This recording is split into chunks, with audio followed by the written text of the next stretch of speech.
Hey there! Welcome to the show where ex-evangelicals watch and talk about TV shows and movies. The ones we weren't allowed to watch as kids because, Satan and stuff. I'm Donovan. And I am Zach, and Jesus stole our movies.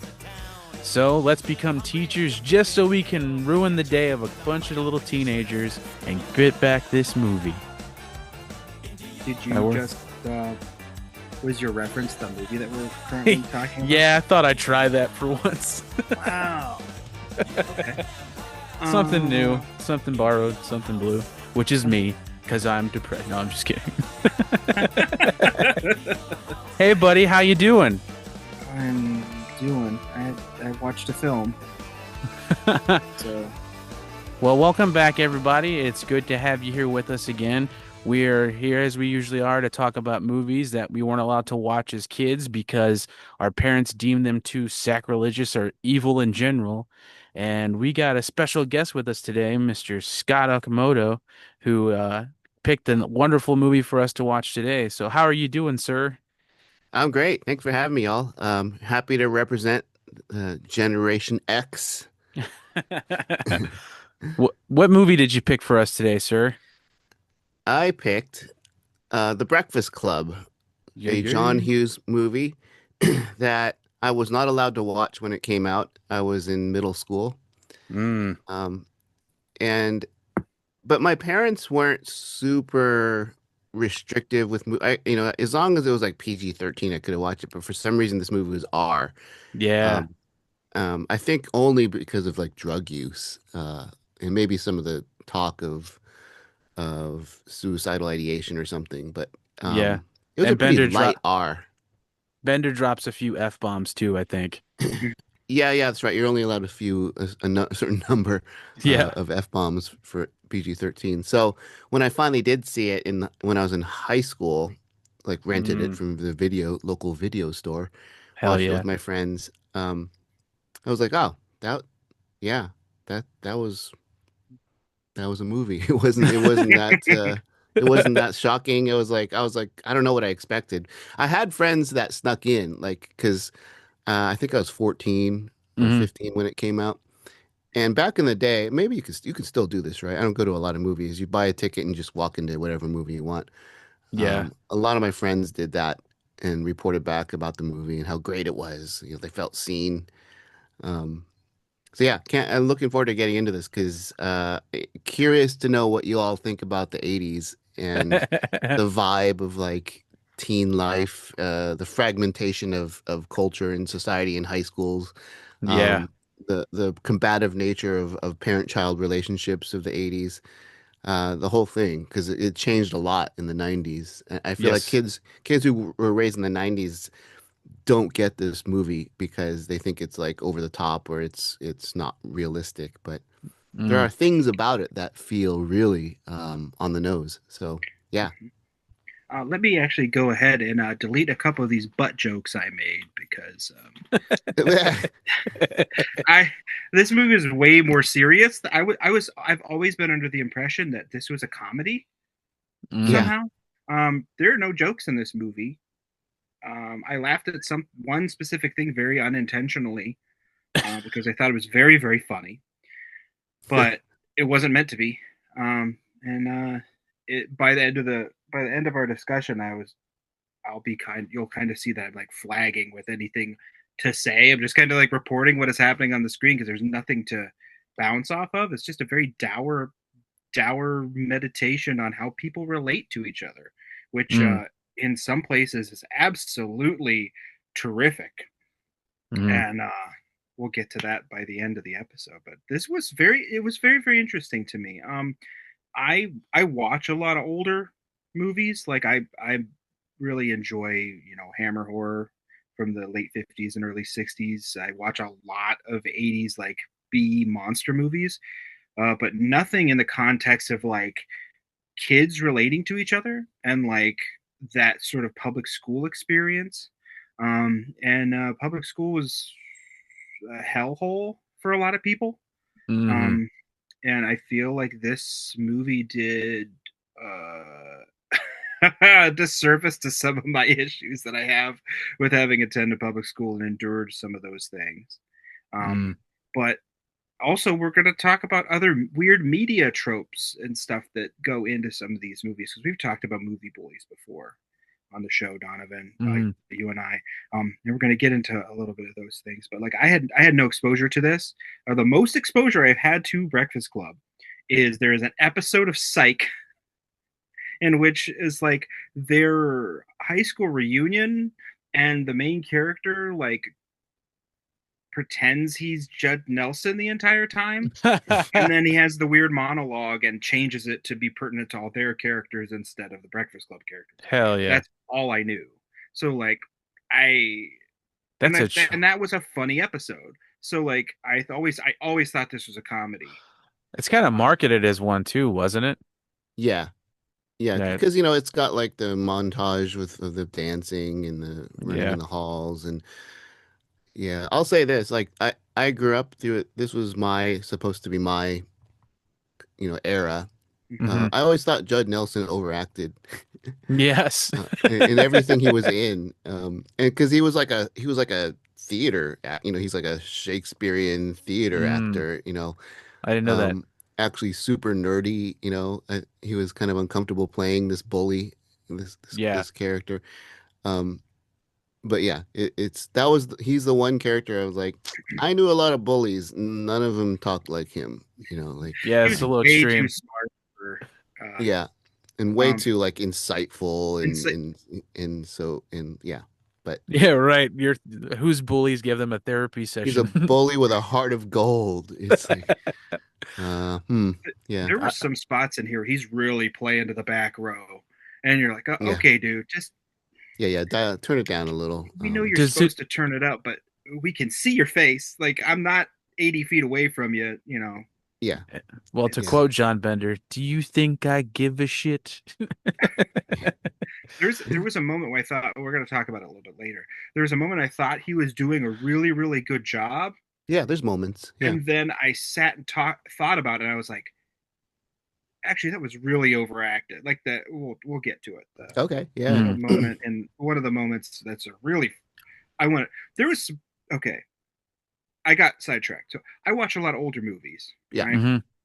Hmm. I also read a lot of older books. Like a lot of the books that I read are um, from like the golden era of the pulps. I am not squeamish when it comes to sort of antiquated social mores, but uh, this movie had some rough shit in it.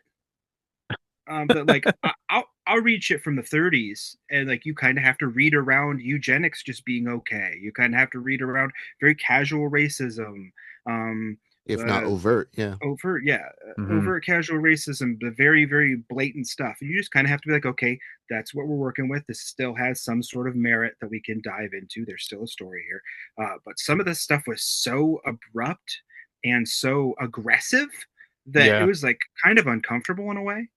And Yeah. I don't know. I It kind of picked some scabs that I wasn't ready to get picked. yeah. Mm. Ooh. Yeah, I mean, high school. I'm not trying to make this all about me, but high school was kind of a little rough, you know. I'm Hmm. sure it is for everybody, right? It's a horrible time for everyone across the board, and that's what this movie teaches to tell us, right? Yep. Not no, not one single person is having a good time. Everybody sucks. Nobody's in a good position. But like some of the shit was like, holy crap. Even Yeah. for the 80s, I'm like, what the fuck, dude? It was more tribal in the 80s. So in order to survive, you had to find your lane, and so if you're a jock, that's who you are. Today, like my kids didn't understand this movie at all because Yeah. it's not as regimented as far as if you're a jock, you can't hang out with the band geek. Nowadays everybody's knocking themselves out trying to be everything a Yeah, jock and because they're trying to get into college, so they're in the chess club, they're right. on the football team, they're doing the musicals, High School Musical. They're trying to be these well-rounded people. And there's Hmm. still fragments within that, but it was so stark in the 80s, and it really was like you kind of stick to your tribe of nerds or of Right. jocks or Mm-hmm. of stoners or heavy metal kids. That was my day. So yeah, I was curious to hear what you all thought about it because you guys are younger than I am, um, and that was kind of the reality that I lived through. So to Zach's point, is it was hard, but when you find your people, that is sort of what gets you through the day. Oh yeah, Yeah. it I was was a like band that. geek, by the way, so I was a jock in middle school, and then everyone grew taller than me, and so I switched tribes to band geek. Hell yeah. That was my people. I was just a nerd. I was the comic book movie kid, pop culture guy. That was my lane, which isn't represented in this movie and kind of bums me out, but that's Yeah, okay. there was no internet or anything for them to geek out about as far as that. Yeah, but you'd hope at least like one kid was like wearing a Batman shirt or something and was like, I really like comic books, Oh but yeah, instead it was like all nerds like math. And I was like, come on, buddy. I suck at math. yeah, I mean, you'd have to be in this on some deep level shit to be like a pop culture nerd in the '80s. Like you would have Oh to yeah, for be sure. like Forrest J. Ackerman style. Like I'm going to start an entire magazine and pretend my girlfriend didn't invent cosplay and claim it as my own yeah, type of shit. But like to be like that, you know what I mean? Like you had to Hmm. be the extra point extra. It was Yeah. kind of tribal when I was a kid. Like, yeah, I mean, even up to the early 2000s, it was very much social sort of corrals that people were in. Yeah, like don't You sit at didn't. that lunch table. Yep, you did not sit at that lunch table. You do not sit on that side of the bus. Yeah. Our So our yeah. I school feel had that a little weird bit. racial shit too.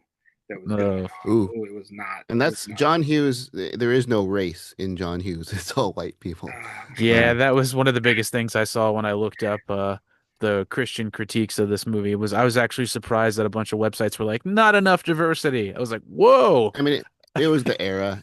Molly Yeah, Ringwald has since spoken out about this, saying that she doesn't really like watching these, and kids don't like this because like, where's everybody else? right. I Um, wonder if that was yeah, Emilio's problem for a while, or one of his yeah, many problems, because For sure. he wasn't around like all the reunions for like 20 years or so. right, I think they That would just make a did lot of one. sense. They just did a convention like last year or something. Scott was yeah, telling me about it. I watched a little bit last night, and it was the 40th anniversary, and it was the first time they'd all been in a room together in forever, yeah, which was wild. And he won't talk about why. yeah, yeah. He kind of obfuscated. He was just like, no, it wasn't anything that you all or the movie. It was just, I don't know. It's He's who like, I didn't knows what hate the you drama guys. is. Yeah, There was a point where they're really really drilling down into some really good communication and some very vulnerable places, and I'm like, wow, this is really great. And then I like sat back and looked at the screen. I'm like, but all these kids are like at the same like social level though. This is all complete like fabricated trash. You know what I mean? Like none of these people, despite the fact that one of them, is obviously more advantaged economically, none of these people are having are truly like marginalized in any way. They're all Mm, part of the in group at the end of the day, and it's kind of like, okay. But in the '80s, I'm sure this really, really spoke to a lot of people, and I get like this is considered a big classic. hmm Uh, yeah. so like, Especially Gen X people. Yeah. For me, like and I know you want to get to your script, but like it did inspire me to cross these barriers. right. And so when I got to high school, I would hang out with the stoner heavy metal guys, even though, and it wasn't just because I was a Christian, that was part of it. 'Cause I was trying You to were trying to bring him too? witness to, but Yeah. I played guitar, and I had short hair, and I was a total nerd band geek, but I could shred a little, and so I could hang out with the long hair stoner heavy metal guys, and Hell yeah. and I grew up with all the jocks playing baseball and basketball with them, and so I could still like pal around with them, and I was in the band, um, played clarinet. Hell yeah. And like, so I liked the idea of, the challenge at the end. Are we going to be friends, despite the the striations of society? To me, I was like, challenge accepted. I'm gonna bust these barriers. And at the time in the 80s, there was a big influx of Taiwanese kids in the San Gabriel Valley where I live. And, Hmm. I made friends with them too, even though I was kind of prejudiced against them because, they were not from here. Mm. Um, and so, in a weird way, in a roundabout way, this movie kind of helped me be a better person, which is weird. And it's not because it's a great movie or anything. It's just because of the content that was in it. Right, it opened up your mind to things you weren't thinking of before, which is a sign of a good movie. You know Sure. what I mean? But Yeah, like I'm a fan of this. I saw this when I was about when I was a freshman in high school, I think I saw this, and that was like right around the age where you're just like, oh, I can relate to these characters more, and this one's me, I'm that kid, and yeah, that kind of stuff. So yeah, I can definitely, I like this movie, but watching it now, I did see some stuff where I'm like, oh, yeah. that is Oh, problematic. yeah, yeah. It doesn't pass a lot of the tests of today. No, not at all. But it still has holds its own merit for things for sure. But before we jump into the script, I just wanted to mention really quick that I did look up some stuff to see if there was any Christian reviews of this. And usually I check out movieguide.com or movieguide.org. That's my favorite one. That's the wonderful website that I always say this, but it blows my mind. Give Ferngully a -10. Well, there were cockroaches, Donovan. This is very serious shit. We have to be censorious about the cockroaches. There can That be no cockroach. Well, to make did they talk, the cockroaches? I can't remember, but that was specifically what that review Uh, was complaining about was the cockroaches. oh, hmm. Man falls towards machine was one Yeah. of the things. Like, so what did they say about this Well, Odyssey? the weird thing is that it says it's good for kids. It says that this movie is good for teenagers, and that's about it. But then this is Common Sense Media because movie.org didn't have anything. Common Sense Media is ran by, I believe, TBN or yeah. Uh, so are the 700 Club CBN? I think that's it. I can't remember. But the parent reviews are where things actually come into more light for what they think. But this one's my favorite one. It says that this one's good for 2 and up. It's really inappropriate for my newborn. They really enjoyed it. I did not. That's satire. There's Yeah, I no don't way. it's I don't know, man, because this is the good and bad things it has. Too much violence, too much sex, too much swearing, too much consumerism, too much drinking and drugs, but educational values, great messages, and great role models. That just seems a little contradictory to me. yeah. I don't think they actually watched this movie. I think That was Then their review for a completely different film that they just copy and pasted into that box. probably, yeah, but Yo, this is my favorite one. It's a 2 star. Doesn't hold up over the years. This movie is absolutely cringeworthy when looked at through a modern Me Too lens. I found the sexual harassment and constant sexist bullying directed by Molly Ringwald's character very hard to stomach, especially because the bully gets Molly in the end. Not recommended. If you were looking for an 80s classic, try Ferris Bueller's Day Off. and that was on So, the Christian movie website. that's the Christian one. I was Oh wow. shocked that it yeah. didn't have anything to do with like saying it was negative because of the line where Judd's like where Bender's like, doesn't it feel good to be bad? Something like that. But there's no reference to that because, as we spoke about before, you weren't allowed to watch any Macaulay Culkin movies because he had a rebellious spirit, you know? Yep. You think that it would have the same situation, but I guess not. And the kids' reviews all say this movie is dope. Yeah. That says it all. Yep. So that's Just it. the one word, just dope. Yeah, most of them. A classic, funny comedy. Nice. There's no fucking jokes. Hey, There are no and jokes. Anthony Michael Hall provides some pretty good comic relief. There's one very, very, very, very funny bit that just is completely nonverbal and 100% hilarious, and I loved it so much. Hmm. And like, it's one of those blink and you miss it things. We're gonna get to it, but oh man, I love that one tiny little bit so much. I was like, but some of these performances are so fucking good, dude. Yeah. Yeah. Oh my god. Let's Well, get into it, shall we? absolutely. It is now 7:06. You have exactly 8 hours and 54 minutes to ponder the error of your ways. Any questions? Yeah. Does Barry Manilow know that you raid his wardrobe? A brain, a beauty, a jock, a rebel, and a recluse. can't believe this is really happening to me. Before this day is over, they'll break the rules.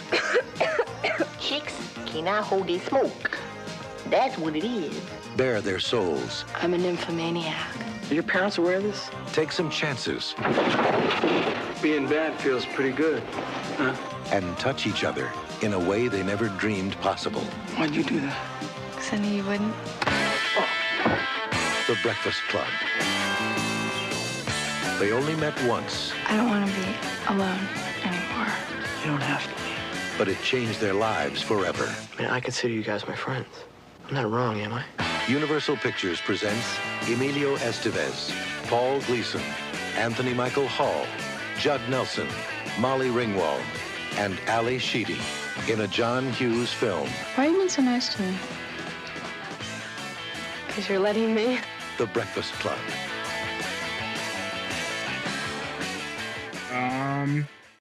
Scott, I feel like I need to apologize to you in advance. Oh shit! What? Because I'm not extremely charitable to this movie. I am a plot guy. Oh, hey, that's fair. I'm not married to this movie. I just, yeah, it's just part of my formative years, and so, like Molly Ringwald herself, this movie does not hold up, Mhm. in a lot of ways. You mean her opinion herself, right? Her what? Her opinion of it doesn't hold. Yeah, like, yeah. Okay, Well, 'cause no, it she sounded like doesn't for a think second. It she sounded doesn't like for a think the second you were movie. saying she doesn't hold up. Oh, well, yeah, she says she's very critical of her own character. Oh, Right, shit. right. There's And lots to be critical of. yeah. And so she Mm. of all of them is the most critical of, I think, maybe Ali Sheedy too. The women, of course, Mhm. really feel Of like course. it doesn't hold up at all. We kick it off with a bang, an absolutely iconic theme song. Well, actually, I got sidetracked. I may throw some generational shade, so just be aware. Yeah, fair. Bring it. Um, Gen X doesn't give a shit. We're like, Hey, I throw think it the back. generational shade thing is so weird to me because like who fucking cares? Hmm.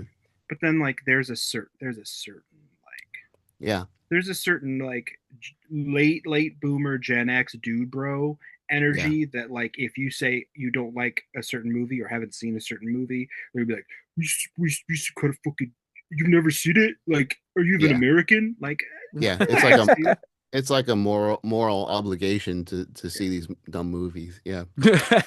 That's perfectly the way to put it. Do, Donovan. do you do you like the Simple Minds song? Because that's to me it's like a timeless song. It's Oh one of yeah. the those rare '80s songs that doesn't sound necessarily '80s. And it's Yeah. still. And I forgot when I watched it. There's an extended version as the credits are going and they're Yeah. introducing the movie. There's like a bass solo. Yep. Mhm. There's a keyboard solo. And I forgot about that. That was kind of fun. I I was kind remember. of Go ahead. I was kind of surprised. Like I never remember hearing the tone sort of looseness at the very beginning Hmm. because it sounded like they're like distorting the tone a little bit. I always Hmm. thought those were straight notes and it had all this like atmosphere to it. It really helped the song a lot. It's an absolutely iconic song. It's a terrific song. I 100% agree. This is a timeless theme song. Absolutely. Those drums in the intro alone are just the little bit of Yeah. reverb on it is just so good. Um, I was just gonna say that I remember seeing a while ago that there was a like Simple Minds were gonna break up. They didn't want to do music anymore, and then they got a call from one of the producers that they wanted them to make a song for the movie, and thankfully they did. That's probably one of the only reasons why that has that little extra intro in the beginning is because they wrote it specifically for the movie. Ah. Okay. Yeah. Which I forgot about that extra extended intro also. And it sounds kind of like it's like almost its own score. It's so awesome. Yeah. Yeah, it's part of the score. Yeah, for Hmm. sure. And the Super 80s ballad plays over our credits until we get a text quote from David Bowie saying, Donovan, do you have a David Bowie? Oh, yeah, I do, I think. And these children that you, nope, don't. He's kind of a I, London accent guy, right? He's a Yeah, kind of posh. very posh. I can sing it like him, maybe. And these children that you spit out, nope, can't do it Yeah, either. yeah. Need to practice it. These children that you spit on as they try to change their worlds are immune to your consultations. They're quite aware of what they're going through, which threw me off a little bit as I was under the impression that this was a comedy, and not something more I was I'm in the David Bowie thing, so I was going to say contemplative, Yes. but Yes. it's a little more contemplative. Yeah. There's a nice quiet moment at the beginning that lets us kind of sit with our feelings, and then suddenly the glass breaks, brother, and oh hell yeah, oh Stone Cold's coming out. No, it's No. just a fucking school, man. What a bummer. I was like, I hear that glass break, and I was like, oh hell yeah. I couldn't hold it back. I was like, oh no, it's a school. Yeah. That part didn't really hold up, did it? Yeah. It's Why is the glass break? right. I'm trying to think of a narrative reason. It's the glass Even a ceiling, metaphor. guys. Sure. Okay. Or the glass third wall, The glass third wall. We break the fourth wall. fourth wall. Yeah. Like at Mm. least 2 points, I believe the fourth wall is broken. In this movie, which I despise. But Yeah. we'll get to You're gonna have to remind me of those moments. the school is appropriately because like I was at first like trying to give this movie jokes. I was trying to poke it. It's a very very serious movie, and it's just like, oh, Mhm. I don't know. The school is appropriately monolithic and imposing, a great narrative choice to give us a visual cue that this isn't a place that fosters much creativity or expression. It's just dour utilitarianism. We're then treated to a tour of the school, complete with clues to who the characters are and what exactly they did to land them in detention. Mhm. A really wonderful piece of table setting. It's great writing right off the gate. You don't have to have any verbals. This is showing, not telling. I would not be surprised if they didn't teach this in film school. Right. And we get these really nice montage, but it's completely ruined by this pretentious ass stuffed shirt monologue and like a completely really egregious bit of like very aggressive homophobia just written large on one of the lockers. I'm like, holy shit. Like and it's not enough that it says open this locker and you will die. Like we can't just threaten somebody's life. We've got to just Yeah. dig them a little bit at the end. It's like, holy shit, man, pump the brakes. You gotta take it. Relax, dude. You don't need to threaten people and fling slurs around. It's not that big of a deal. Yeah, I think back then though that was thrown around a lot more than it is today, Oh yeah. unfortunately. It Oh was yeah, a yeah. word we all used growing Sure. up. Whether we knew Hmm. what it meant or not, we just knew it was something bad. Hmm. And to the same effect, and I'm sure you had this in your school, Donovan, probably the whole thing. Oh, that's gay.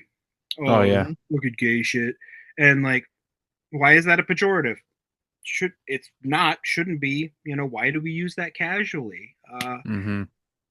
And it kind of sucks that like we were just in these mindsets that that's okay to be really gross and casual about the shit. And I'm Absolutely. really glad that some of us, some people Hmm. are trying to you know be a little nicer to everybody. Not everybody, obviously, but Yeah.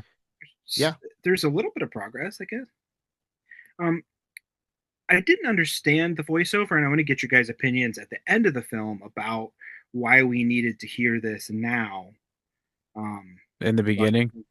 yeah, I'm not really Yeah. Yeah, sure. it's the same letter, right? It's the Mhm. same essay that kind of bookends the movie. Yeah, I didn't I had forgotten that as well. So did And I was I. like, "Oh, wait, is did I skip to the end of the movie? Like Alex, what's happening?" I had the same thought. I was like, did I accidentally scroll or something? Quite Yeah. honestly, it does a little bit of a disservice to not only what it's playing over, but what comes immediately after that. Because Mm, immediately after that, we're introduced to our characters rapid fire in some very, very nice little vignettes of what it gives them, like how their parents see them. It gives them where their very stereotypical social roles place them. It's mm, very tidy writing. It's absolutely wonderful stuff. Like I said, this has to be taught in film school. The script is just very tight. It's kind of a pleasure to experience it unfold because they're really at first we're encapsulating everything because everybody feels encapsulated. Like we Hmm. all have to fill these strict roles, and then it opens up a little bit as the movie goes along. It's kind of like very very nice. Hmm. Um, we get introduced to our characters with little snippets of interactions with their families. A jock who is Andrew, played by Emilio Estevez, whose dad is one of those boys will be boys locker room talk hardcore sports dads, and that's Hmm. all you really need to know because that's a really easy way to convey to somebody. He's like, yeah, when I was a kid, we messed around, but none of us got caught. Yeah. Yep. What kind of messing around did you do, Dad? So I'm sure it's not just taping people's butt cheeks together. I'm sure he was a fine, upstanding young man with a large future ahead of him, huh? Mm. Fuckers, fuckers. That Yep. shit pissed me off, and I was like, fuck you, Dad. Like that's some. This kid's gonna stand in front of a judge, and the judge will be like, "There's no reason to derail his future," type of shit. Yeah. Yeah. I immediately did not like Andrew. The next is an heiress or just a rich girl, generally wealthy, spoiled girl whose dad can get her out of trouble and is obviously moneyed, but she has to do the deed and go to detention. Yeah. To build your character, little lady. Next is next is a studious, bookish type with possibly a single mom, or because we see another kid in the car. I don't know. I don't know if they elucidated that at all because they really didn't get into his family. Um, But but they, he's very much under academic pressure. yeah, they show that with one little line from his mom where she's like, "Is this your first time and last time?" He's like, "Yeah, mom, Jesus." Yeah. Do your homework. Yeah. This is followed by an absolute jackass ne'er do well who approaches on foot, alone, with zero family interaction, looking like he should be walking towards a school in Colorado rather than one in Illinois. We'll just leave it at that. And finally, a solitary, clearly uncomfortable girl who is ejected quite unceremoniously from a car without so much as a goodbye. And that was actually really, really sad to me. There was nothing. And we Hmm. see that like they're this is great. This is good shit, man. Like Yeah. And I, it's a Cadillac too. And so in the 80s, yeah. Cadillacs were seen as this pretty much on the same level as BMWs. And so Hmm. I know that's hard to believe now because they barely exist in the world. But Right. yeah, Cadillacs in the 80s, it was kind of the end of the Cadillac era when you wanted this big ass, car. And Hmm. they were signs of wealth. I had forgotten that she got out of a Cadillac. I didn't even notice that. They kind of just dump her at the curb, and it was kind of difficult to even see what the car was. But yeah, it was. I used to know. I used to be able to pull that type of shit out of the back of my head, but I don't. But yes, yeah. Good. So I was super annoyed at the stupid voiceover because it's like pretentious shit. It's You would have overwrought. skipped. Yeah, Yeah, it's it's it's definitely it's that. not needed. Hmm. And then we're given this, and we know who we're interacting with, or at least we're introduced to who we think we're interacting with. Oh, just terrific stuff. We cut to an interior, an absolutely stunning library set, so incredibly cool. There's lots of visual interest here as our kids file in each of their very character specific ways, and again, excellent stuff. Molly Ringwald, who plays Claire. I didn't list their names other than Emilio, but The Mighty Molly Duck Ringwald Man, plays I Claire. swear to God. Yeah, dude, I was so disappointed when I learned Mighty Ducks didn't have anthropomorphic ducks, man. I just wanted Samesies. to, yeah, where's that cool hockey mask that looks like a duck bill? Like, let's go. I And want to this is see that actual cosplay. hockey. That's lame as shit. Yeah, the what's that guy's name? Darkwing? Not Darkwing. No, that's just Darkwing Duck. I can't remember the character's name from the show. Nah, we'll look it up later. Blitzwing. I don't remember. Claire and Andrew sit together, clearly the ones with the greatest social advantage in the room, the popular girl and the jock. The start, damn it, I repeated myself. Anthony Michael Hall sits alone. He plays Brian, pensive, and he's seeking approval, being a really, really straight arrow. And just terrific performance by Anthony Michael Hall here. Everybody's doing such a great fucking job. Hmm. Terrific stuff. Judd Nelson, who plays John Bender, slouches in and is, well, an annoying jackass, true to form. and insular girl sits alone and coldly apart, clearly struggling in some way that we do not know yet. All of Judd Nelson's like he knocks stuff off the desk, he rips up papers, he throws stuff around. It's just like no one notices that. Like I Yeah, thought that too. it just seems so overdone. Like I you could walk in and strut and look like a, you know, that person without all the hysterical like just picking stuff up and throwing it across the room. It was like, oh, It was calm so down. toddler like. Yeah. he's hardcore Steve McQueen. Like you know the story about Steve McQueen in the Magnificent Seven? Hmm. No. In the Magnificent Seven, Steve McQueen, even though he was not speaking in the scenes, he refused to be seen as a background character. So every time you see Steve McQueen on screen in that 1957 Magnificent Seven film with Yul Brynner, he's playing with his hat, he's tossing a knife, he's fiddling with his belt, he's doing something to draw attention away from what's actually going on. Like he's making himself the focal point, even though Yeah. stuff is happening on screen. It's just like Judd Nelson has to be um, the focal point of what's going on. I don't know. I don't know. Hmm. I don't know if it's successful or annoying. It's just too much. He didn't need to do it because he's already dressed a certain way. He's got this, and he's got the look down his face. You know, True. he's look. His eyes tell you that he's looking for trouble, but um, True.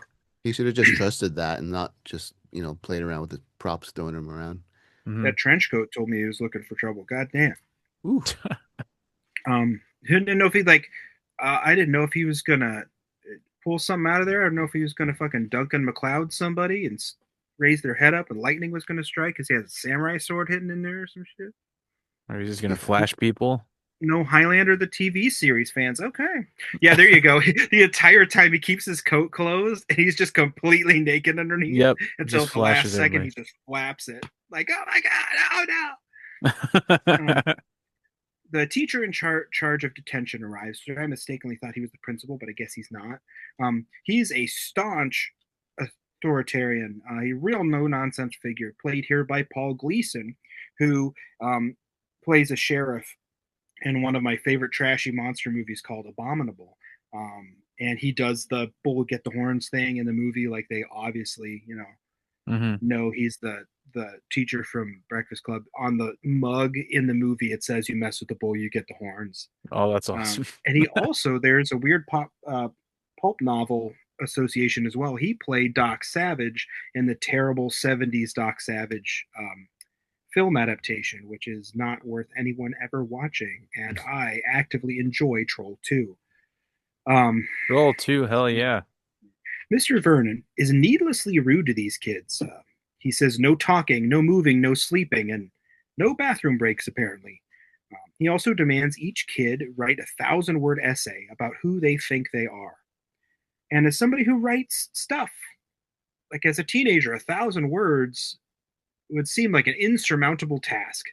You know, that's your entire 8 hour, detention period right there, bud. Hmm. Goddamn, you can sit down and bang out 1,000 words in a couple hours, if you're really working nowadays. But shoot, as a it's like teenager, 5 pages. yeah, Jesus Christ. I didn't even think about that. I was yeah. just like, that's a lot of words.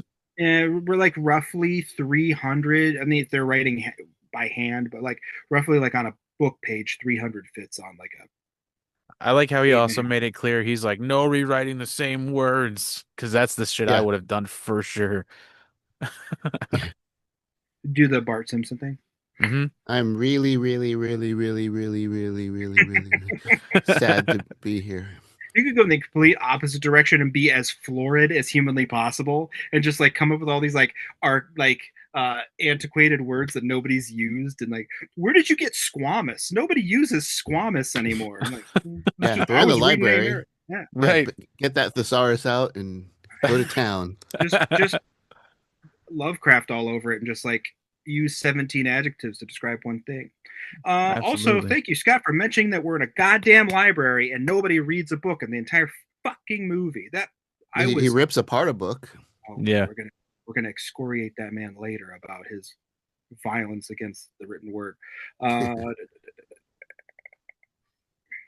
there's some really nice stuff in here, acting wise, and oh shit, fuck Judd Nelson's character, man. Bender is just a horrible fucking dude. Like if I saw this child on the street, I would probably push him down. If we're gonna be completely Yeah. honest, like I'm not advocating hurt kids or whatever, and he's like, probably 16 or 17, but fuck this piece of shit. Yeah. He throws He's, out, that casual, 80s f bomb, like yeah. 80s f slurs, and Yeah. And he's like the actor is like 30. oh, he's Uh, Yes. 30 here. playing. Yeah, he was. I think he's the oldest one. The other funny thing about Bender is I think he's also like the shortest, one of the shorter type of people. They make him look like Oh yeah, ridiculously huge. you do a Yeah. great job. Yeah. He actually said in that panel that Donovan mentioned that Anthony Michael Hall went through a growth spurt, and he said Yeah. he started the movie and he started working out, and so by the end of filming, Anthony Michael Hall was like a hulking figure above him, and he had to pretend like he was like dominating him, but like Yep. he was actually a little Um, intimidated by him. Yeah. What did he say about the time he saw him in Edward Scissorhands? He was like, Jesus Christ, Yeah, he could kick my yeah, ass.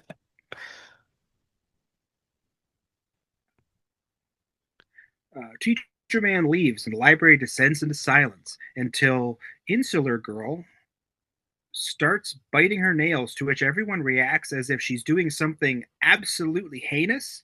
Just like, people bite their nails, dude. Fucking relax. Bender, of course, treats her like an absolute scumbag and says some rude stuff, but she rightfully, yet non-verbally, tells him to fuck off. Which she's really good at.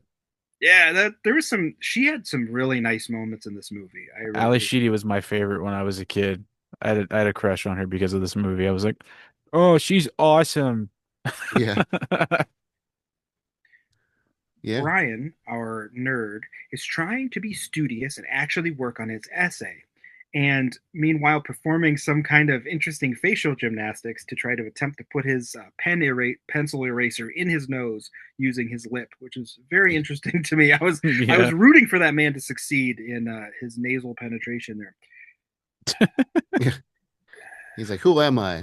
I'm a walrus. Um, I love the part where he goes to take his jacket off and Bender does too, and they yeah, make eye contact and he gets yeah, uncomfortable, puts his jacket back on and Yeah. pretends he's cold. I've done that move where I'm like, I don't want to do the same thing because I don't want that guy to think I'm copying him. I don't do it now, but when I was a kid, I've done that. Yeah, Bender here is extremely rude to everybody, and quite honestly, pretty threatening. Like, somebody get this kid some therapy already. You know what I mean? Like, Hmm. Brian attempts to be nice, but Bender, um, I bet you can guess who he voted for in some recent elections, just acts like an asshole. He begins to hum obnoxiously and makes the observation that Mr. Vernon said absolutely nothing about going to the bathroom, at which time he pantomimes peeing his pants or just whipping it out and peeing on the library floor, because that's what cool rebels do, man. When he's doing that humming too, it just felt really heavy-handed because he starts like humming "Smoke on the Water" and pretends yeah, he's guitaring, like Yeah, playing a guitar. It's just like it was really just like I'm a hardcore dude kind of moment. It yeah. was just like this didn't need to happen. I'm such a guy right now. I'm the yeah. guyest of guys. I was like, he doesn't play guitar. No. Emilio, or not Emilio, Andrew reprimands Bender for no reason, as if he's in charge of him in some way, with some alpha sparring. And I hate him, and he is not a babyface because fuck you, man.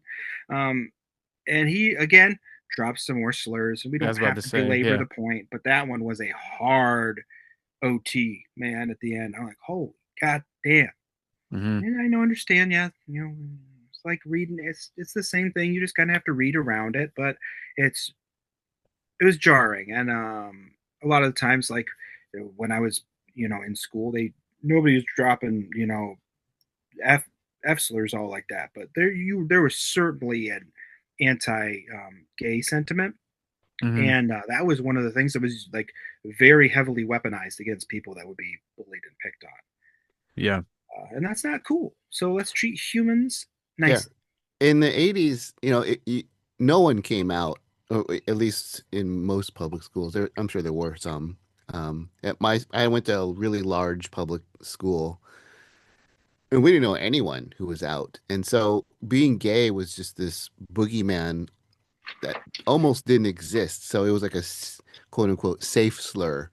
Right. If you wanted to demean another boy, you would call them this because there were no stakes. It wasn't you weren't offending anyone that you knew, and so you didn't think about it because you're 14 Sure. and you're just trying to survive and be cool.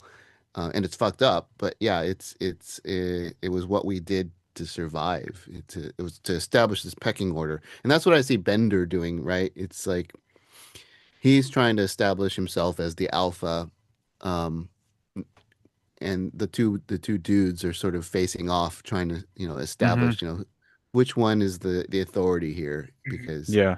and you could play armchair psychiatrist here and like go through their family backgrounds, which they do, Yeah. um, to figure out what their motivation is. But yeah, that was interesting. They're both doing it a little heavy though. Like Oh yeah, they're both really hardcore acting here. I had a point, but I can't remember what it was. Oh well. Shoot, it was something about the '80s and all that shit. Oh, wasn't like homosexuality like actually only decriminalized in certain states like as late as the yeah, mid '70s? So like yeah, it's still like again like you said a sort of a boogeyman type of thing. yeah, yeah. I went to grad school with a guy who escaped a Georgia um, mental institution. His parents put him there because he was gay. Oh Um, man. and he God was damn. shot by assault shotgun as he jumped over a fence. Um, Jesus. and this was like the Jesus. late 70s. So only like would have been only like 5 or 6 years before this movie was Right? made. Jesus That's Christ. crazy. Um Your man Spender continues on being rude as hell, being an absolute shitheel, antagonizing everybody. And Andrew isn't proving to be much of a babyface either, though. Really saying some hurtful stuff to this dude about him disappearing and no one Yeah. caring. You Which, don't matter. Yeah. yeah, You're nobody. hurt people, I guess, is the moral of this whole story. Like, he really goes in on him. Yeah. Um, I was like very shocked. Like I thought they were setting Andrew up to be our baby face for the story, and he really does some heel shit. Unless this movie again is so of a time where your baby face is not going to have similar rules as they would now. But like again, I watch '80s B monster movies all the time, and like maybe it's more jarring because they're teenagers, possibly. Right. I think the setting might be more jarring, but I don't know. But it was very very aggressive, very in your face, and I think that's like a is that would you say possibly that that's like a hallmark of Gen X type stuff? Is that was part of the deal, part of the gimmick? Is that like the in your face type of nature of things? Yeah. And I think that's jarring for millennials and Gen Z to see. But that part actually felt somewhat real because having survived locker rooms where you just sort of put your head down and try not to be noticed by the bullies, and um, watching the different factions of would-be alpha dudes trying to establish the pecking order. A lot of us just survived by, yeah, just don't make eye contact, don't draw their attention, Mm-hmm. just do your thing. Now, I was Yeah. good at sports, so I could talk to some of these dudes. Hmm. But even me, I was a minority, in a mostly white school. I Yeah, dude. I saw so I it, and it's I think that's why I became a writer, because I learned to just sort of fade into the background and watch things unfold and sort of That's note the chemistry of a given room as people were trying to Mm. assert themselves. Um, wow. and so that I felt like, yeah, I was Brian in those moments where you're just Sure. like probably shrinking off in the corner to Hmm. observe. Yeah, I can definitely see that in your writing, what you're talking about. The only way, like, I feel like the only way I kind of escaped some of the scarier stuff, some of the more intense stuff, is there was a moment where I kind of established myself as a physical uh, threat to some people, and possibly not completely stable in a way. So like I like get them before they get you type of thing. And people Ooh, kind of yeah. Mm. left me alone after um, a couple issues we had with people. And there's like, okay, that guy might not be. You might not want to mess with him because he's gonna swing on you. But I tried to I told people I knew karate and I didn't. But That's awesome. that's fucking good shit though. Because like, That's awesome. of course, like it's the '80s, right? I They're acted all like I was above, I could fight you, but my master told me I shouldn't. That's Meanwhile, I'm rad. speaking perfect English, right? right. I told a group of bullies in seventh grade. The tradition was that you throw the seventh graders in the trash cans after PE, and they Mm. got most of my friends, and they got to me, and one of them was like, "Wait, he might know karate." I'm like, "Well, yeah." I was like, "I learned it in Tokyo because Oh it's my god, to dude. graduate sixth grade, you have to know karate. You have to be a black belt." I was kind of kidding. I was just waiting for them to throw me in anyway, but then they were like, "Oh, okay, not him. All right." When they bought it, you were like, "Fuck yeah!" Yeah, my friends were like, "He doesn't know karate." As I crawl out of the dumpster, banana peels on their head. Yeah, And that's why racism's actually a good thing. yeah. Like, look, that I Yay, yeah, ignorance. that should be some dumb shit that fucking Jordan Peterson would say or some shit. Well, some it actually worked to some people's advantage. Yeah, You piece of I shit. had privilege. Oh my God. Oh my god. My role in high school was that of like the shy class clown, whereas like I tried to make everyone laugh, but if no one laughed at my joke, I would like slink away. Oh, And then I'd stay in the corner till like another moment came and I'd be like, "Hey yeah, guys, this is a good point." And I'd be yeah. like, "Ha ha ha." No one laughed, slink away. Well, at least you took your shot. That's Yeah, I would I try. respect that. It landed a lot of the time. I can admit because I was doing crazy, silly voices and mocking the Sure. teachers. So they're like, "That sounded just like Mr. Q," and I'm like, "Hell yeah!" Uh, for some reason, the kids at my school were like very drawn along the lines of like boys aren't supposed to read books. So Yeah, like yeah, I'm a big What? reader, right? That's my favorite fucking thing. Like comics and like novels and whatever, they tear your shit up and flush it down the toilet or just like fling it Yeah. down the stairs. It's tear your covers off the books, like we'll see later. Stuff like that. And Jesus. I had a slight advantage to where I may or may not possess a junior Olympic gold medal in powerlifting that I earned when I was in the fourth grade. Uh, What? so I was a What? very, I don't like to talk about it, but like I was a very muscular child, or like in a power lifter way. You just And lift them up when they fuck with your I book. mean, yeah, yeah, it was not cool. Like, I mean, I mostly try to keep. If you fuck with me too much, we're gonna have a problem. But like, yeah, for some reason, it was boys aren't supposed to read books or something, and nerd shit's dumb. But then you see those guys later, like online, talking how rad Marvel movies are, and it's really, really grating. Um, Yeah.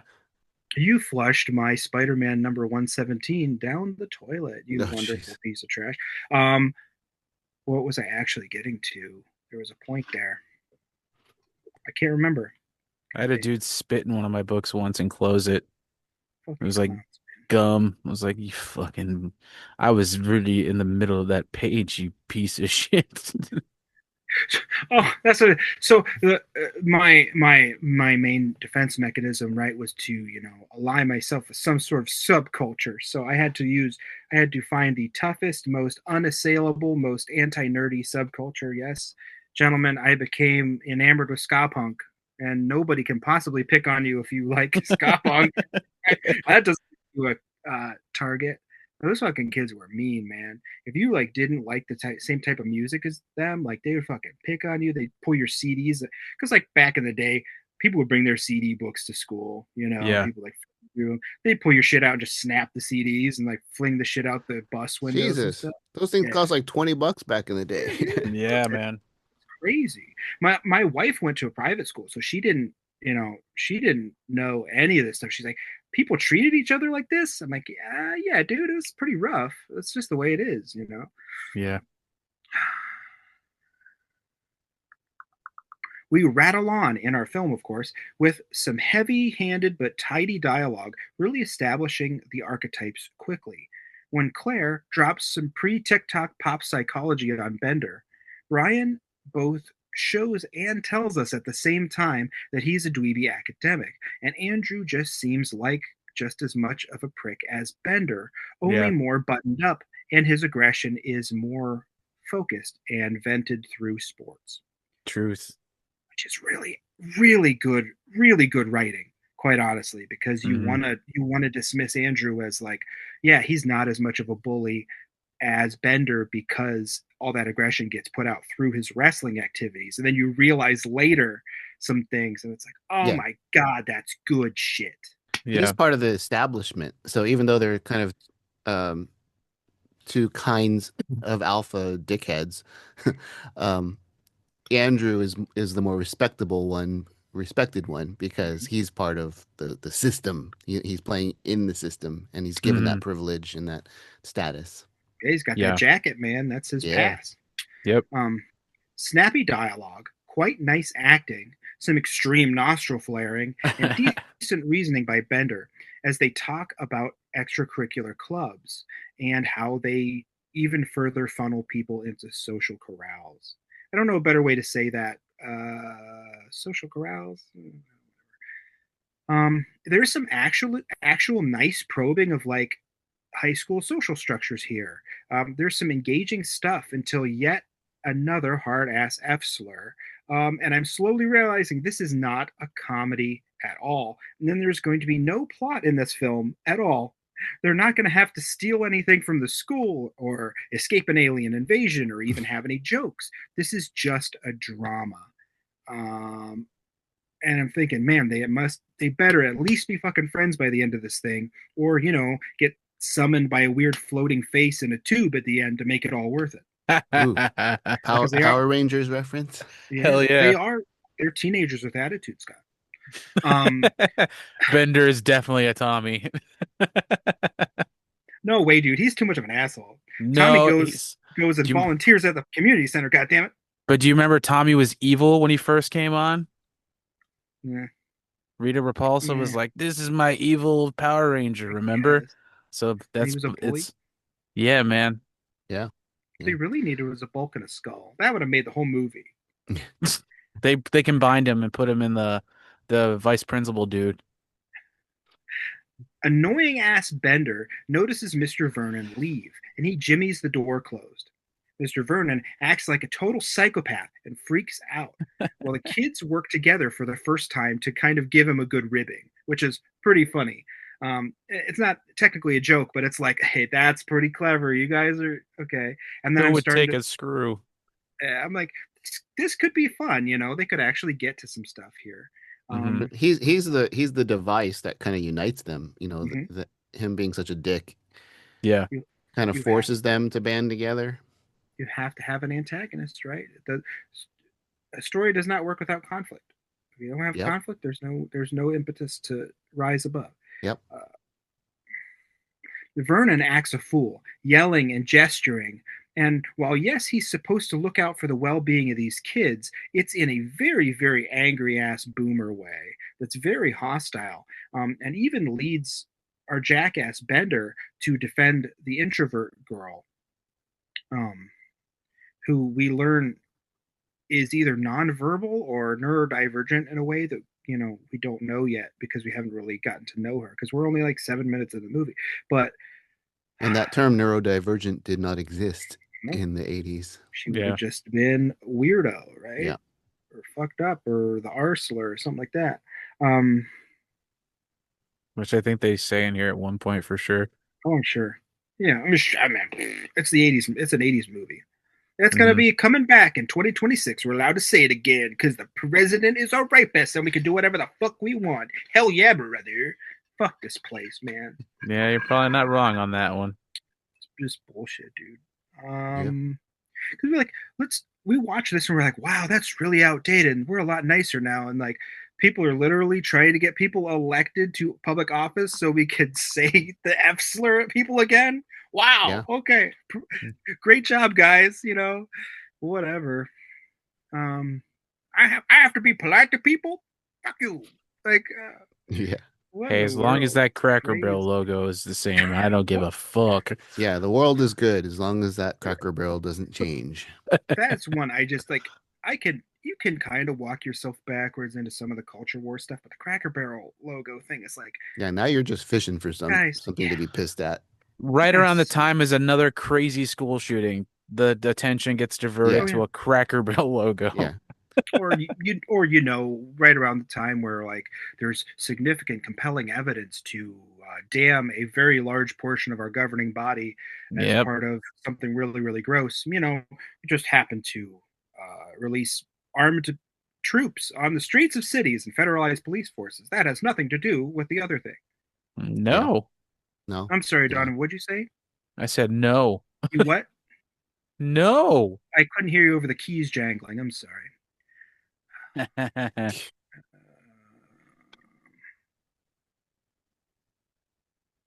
This leads us to an unintentionally funny showdown between the mouthy teen bully and the authoritarian adult bully, where Mr. Vernon is just throwing detentions at Bender, and he keeps challenging him, earning more and more detentions as the movie tries to really build tension in the scene until we get two very close up shots of these two verbal combatants' faces, just like a Western.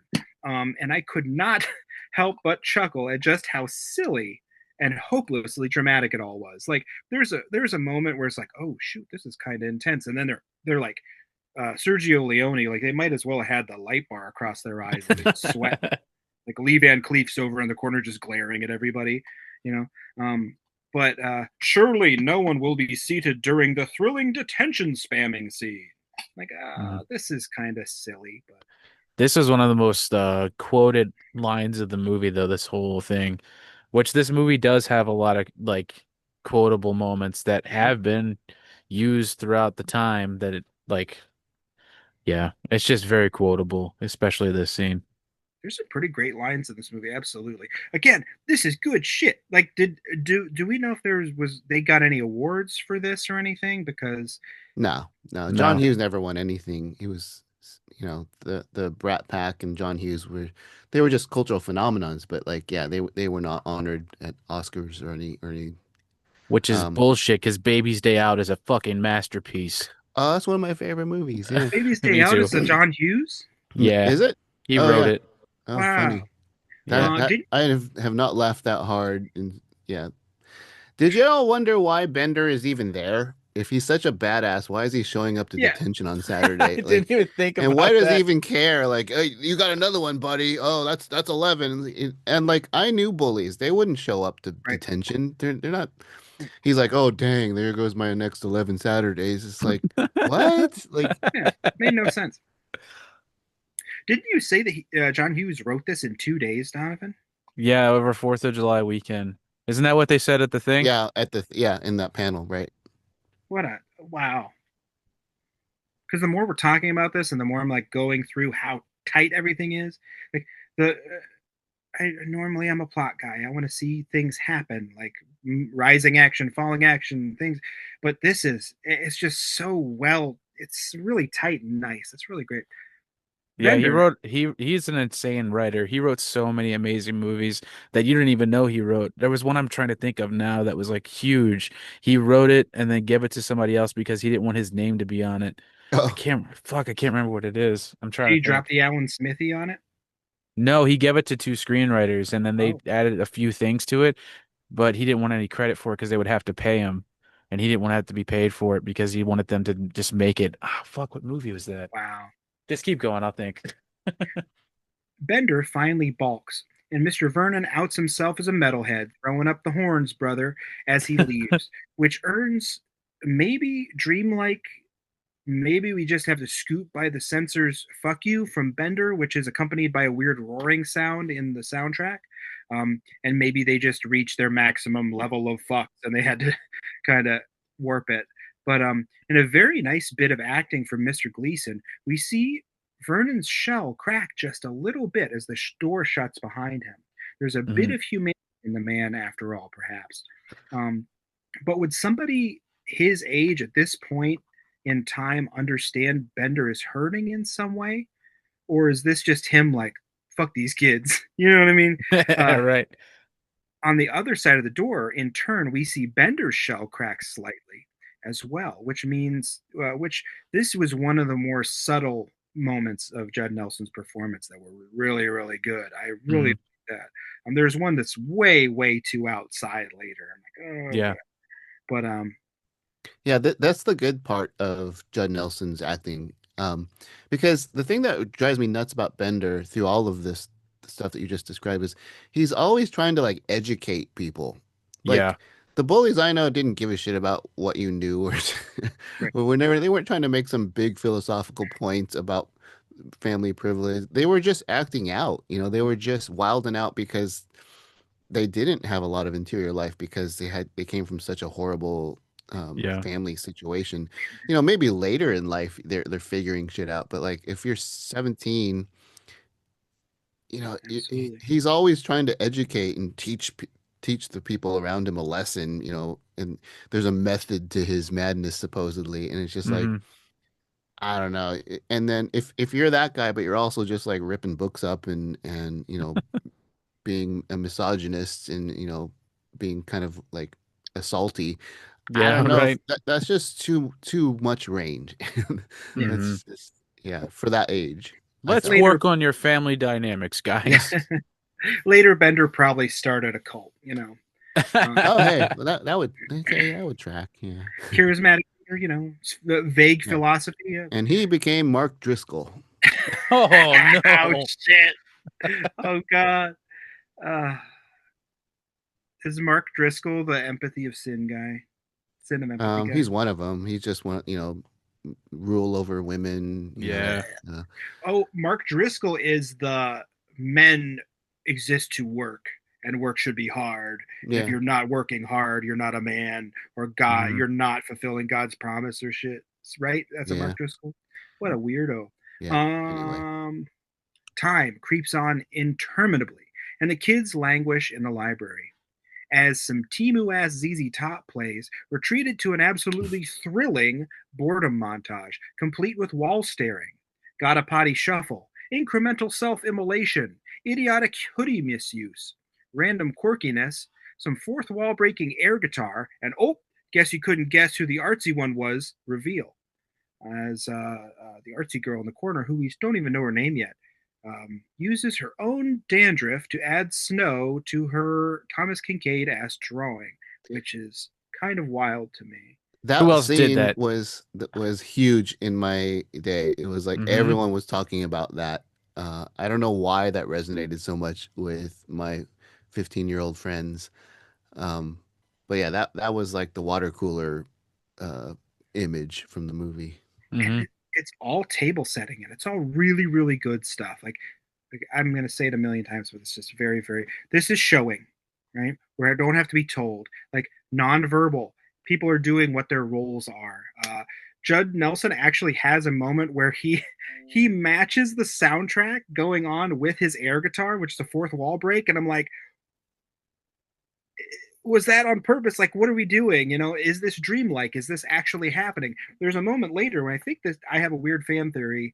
Not that I'm a fan of this film, but I have a weird theory that maybe this is all a dream later. We'll talk about that, Hmm. or it's a hallucination and somebody's an angel. But we'll talk about that later. I don't know. I don't Ooh. know. I don't know. Because there's weird dreamlike moments. There's things that wouldn't really happen. There's him matching the soundtrack to his air guitar. There's a couple other things that happen, I believe, later. Um, Inconsequential seeming bits, but it's really, really nice character establishment. Hmm. Which it's all BS anyway, because boredom is a choice, and dear God, these children are a goddamn library. Why are none of them reading the books? Like, there's a whole, you could learn anything. Like, why are we not reading? Like, I don't know. And then I have this kernel of headcanon where, like, is Breakfast Club solely to blame for, like, our slide into a post literary society? Like, did John Hughes kill the great American novel with this film, advocating the children not read because Judd Nelson's cool ass did it and ripped up a book? Like, I think he's not necessarily killing it, but he's depicting it, the sure, downfall of society. The kids are too Hmm. cool to read. sure, They're so busy trying to uphold these identities that they work so hard to establish that reading, except for Brian. Although Claire does know the French writer for some reason that of the book he's ripping up. I think that's just her being like, I'm fancy. Yeah, Yeah. Again, knowing random French poets is a sign of opulence, I suppose. yeah. Right. The kids slide ever deeper into boredom and, as a result, into the seductive arms of sleep. And almost as one, they drift off into slumber, or not, until a really nice cut where we get Mr. Vernon just standing at the head of the tables. Hmm. And that was a fun visual gag, but it wasn't a joke. It wasn't a joke, but it was a nice visual gag. Everybody's heads down, and he's just like there. Yeah. I really enjoyed that.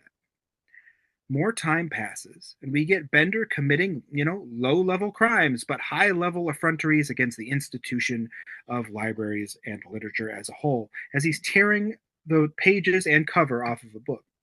Um, But that's the point too, where just, he says the name of the poet wrong, and mhm. then she corrects him, and then he gets like really offended by that. Yeah, for no reason.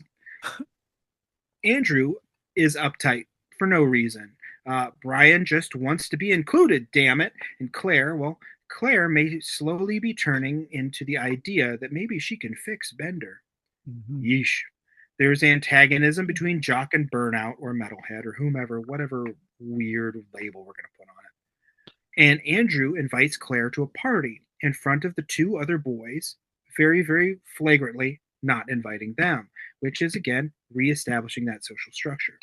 Mhm. Um, small details about Claire's home life come to small details about Claire's home life come out in an outburst from Nonverbal Girl. There's parent stuff, and here was the dialogue was a little strange. It almost sounded like he was trying to like tip his hat at like noir movies from the 40s. Um, Mm. there was a couple lines in there where Andrew sounded like he was Sam Spade. I'm like, oh, Yeah. okay, what is this? There's a bullshit ass alpha face down stuff, and poor Brian just wants to be a part of the group. You know what I mean? Like you can really see, and Anthony Michael Hall, man, he's doing a hell of a job here. Um, Hmm. John Bender has some actual insights into some things, but true to form, just turns out to just be a jerk. And wait, hold on, none of these clowns actually know each other. Like, Yeah, how big is this school? Like somebody said, what's your name? Like, that was my thought too. and you don't know the people you go to school with? Like, how big? How? I mean, I went to a big school. I didn't know most of the people. Jeez, I think that's there crazy. were 2,500 people at my high school. Yeah, that Man, makes sense. It's a public school, and that school looked pretty fucking huge. yeah. I mean, it was what a great building though. What a Yeah. great looking building. Oh my god, I like a good utilitarian, a good brutalist structure. It was so grim. Perfect casting for that building. Oh my Yeah. god. In the library. Oh, the library. There's something new to look at in every shot. Especially just that's good fucking filmmaking, dude. Like there's so much visual interest. We know it's a bottle movie, right? There's only two other places they go, three, maybe possibly four. Um, and you have to make your bottle interesting. And Hmm. that library is a hell of an interesting bottle, man. I was like, oh, this is something to look at everywhere. There's a weird, like, decapitated, uh, shitty fake Venus de Milo in copper, just standing, sentry over all this stuff as like a grim reminder. Yeah, it's great stuff. Great stuff. Hmm. There's like your prerequisite 80s neon from nowhere. Why is there neon in the library? Probably not good for the old reading, not good for the old peepers. There, Bender confronts Claire with some fat phobic bullshit. Again, we have to comment on women's bodies because we're allowed to do that, and that's our place to do that because whatever, who cares? Fuck you, dude. And I think I hate this child. I think I just hate Yeah. him. You know what I mean? Like I don't know. No wonder we're kind of in some places we're at right now because people are just assholes to each other. Hmm. And now we shall pause for some sexual threats because we haven't run the gamut of weird fucking horrible shit we can treat people like. Um, I'm not a baby, but geez, man, this got rough, and it gets even rougher later. Uh, he's very, very aggressive towards Claire, and it's Yeah. not appropriate. And I feel like in this moment, this is my only note, kind of in the script, was I feel like Brian should have been the one to stand up to uh, Bender instead of Andrew, because Andrew already has the agency, and he already has, by the virtue of, we know that he's a wrestler, he has physical ability to confront him.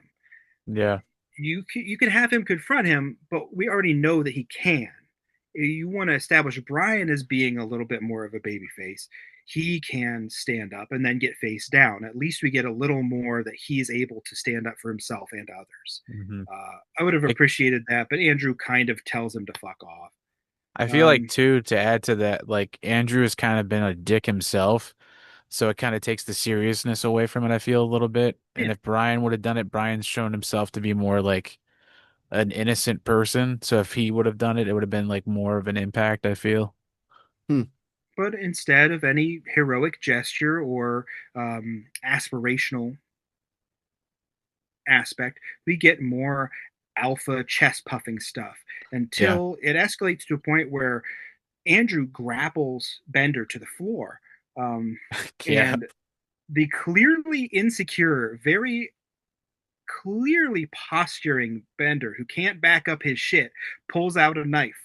And this is like movie bully shit, man. Like, the movie bullies are gonna kill your ass. So we've discussed it in the past. Like, why are movie bullies so, they just want to kill everybody? Like, what the hell?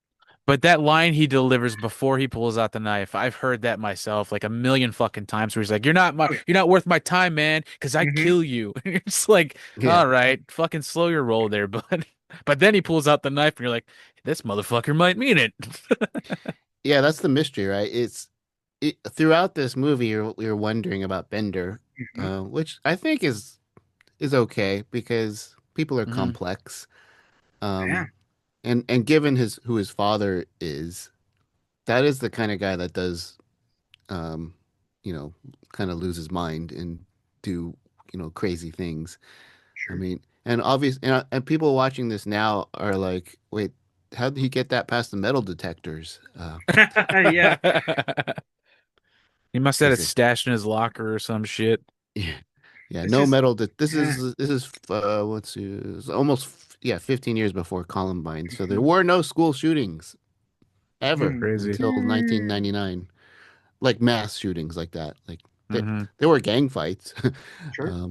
but yeah, um, this tension is actually really, really good. The revelation of Switchblade, is this going to escalate to even more violence, until Bender sticks the Switchblade in the top of a desk as a reminder, that he has fangs, At which time the tension is broken by the single greatest joke in the entire film, where the nonverbal girl just reaches in out of frame, almost perpendicular to the yeah. floor, and snatches It's like, the switchblade away, and it's very, very funny. I woke my wife up laughing, and she was kind of upset too. yeah, But it was pretty funny because she just goes, it's almost Scooby Doo esque. She's like, yeah. and then she goes out of frame again. Very good stuff. And she has to like wiggle the knife out of the desk too. So it doesn't just come out like the sword Yeah, in the stone. It's like, so funny. And time she flows ever onward with all the ponderous haste of a glacier. And Bender antagonizes a janitor for no reason, who says some creepy, I know your secrets, I watch all of you type of stuff. And maybe this is a clue. I'm still desperately hoping that there's a point to all this, that like maybe they all did something together. Maybe this is a Murder on the Orient Express type of deal, where everybody had a role in some horrible prank that went bad or Right. something. I know what you Maybe did it last all summer. dovetails. Yeah, sure. And the janitor's name is Carl, Hmm. and we don't know if the janitor's actually Brian's dad. Bender thinks he's Brian's dad, which he's not, or I maybe think he he was is. just fucking with him. yeah, And this is the point where I think that maybe Carl is not possibly just the janitor. He has some ulterior motive. Is Carl a figment? Like, is this all John Bender's hallucination of having nothing else to do on a Saturday, and like the only way he can relate to the world is through these horrible structures of the high school. Is he even there with anybody? You know, Carl kind of comes and goes, and he has agency in this place that he maybe shouldn't, Mm. and he I kind of disappears an entire character, just poof out of nowhere. So like maybe he's an angel, maybe he's a hallucination. I think there's a part in the beginning when they're doing the montage that shows Carl when he was in the high school and he's like in the honor roll, like they're passing over plaques and stuff in like in a case, and I think Because there's he a was picture. here the whole time, Donald. Now it's The Janitor's Shining. burden, dude. Janitor's burden. Yeah, it's Um, The Shining. It's The Shining. He's just there. You've always been here, the, Carl. Yeah, the school is driving everybody mad. yeah. I mean, Bender Mr. there's a. is, Vernon is Jack Torrance. I see yeah, Donovan has Carl on his background. Yeah, Um, a lot has been said and written about that character as this sort of magical, wise, in, insightful man who is the unassuming janitor, but seems to know it seems to have more humanity than all of them. yeah. He sees um he sees through the bullshit of the teacher, and he has some kind of connection to Brian the nerd, and even Bender at the hmm end, right? It's like, yeah, it's interesting. Well, he has that moment too where he smiles at him when he says that shit about like, where he's like, by the way, the clock's 20 minutes fast, and Yeah, Bender like looks at him and smiles like, yeah, I like this guy. yeah. I'm going to say something gross. Granted that this is an 80s movie, I'm kind of surprised that he's not a person of color. You know what I mean? Right. Yeah. Because Mm, like that he very much fills the The magical. magical Negro Mm, trope, right? yeah, So to their credit, they didn't do that. yeah, I'm um, sure, but we're in Chicago, right? yeah. Like, hey, pal. I guess Chicago is a very, very segregated city. Yeah, and So Chicago was in the 80s was the location for like I feel like 90% of like these teen movies for some reason. yeah. I believe all of John Hughes's movies were Are set in in Chicago, Illinois yeah. somewhere, right? The only one that isn't, I think, is the one. Well, actually, that might be in Chicago too. Baby's Day Out. I can't remember because he goes. That There's was a going to be part. my joke. Oh, really? Oh, Sorry, shit. No, I'm glad you said it because I thought I was just going to jokingly say "Baby Day Out." I can't remember if it was in New York or Chicago. I just remember there's that part where it's a big city and they go to a zoo, and Mhm. the right. Lincoln Park Zoo is in Chicago. So it's like I can't remember. Time crawls ever on, and in their collective self-induced delirium, the kids begin to whistle the comet jingle from the bridge over the River Kwai, Hell yeah. which tells us that John Hughes equates serving detention time in a cushy-ass suburban school with forced labor by prisoners of war.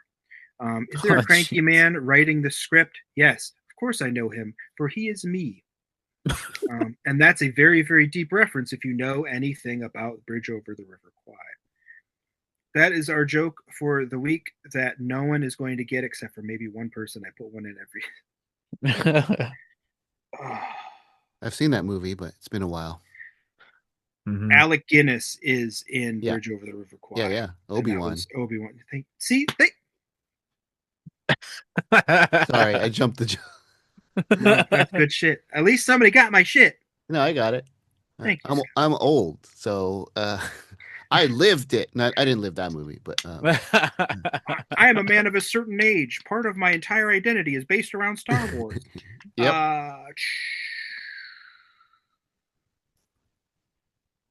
Their nice moment of whistling this song about that brings to mind the horrors of war is broken by Mr. Vernon, who alerts them to the time it is to avert who alerts them to lunch break time, and they again cooperate to give Mr. Vernon a hard time, which again is pretty cute and fun.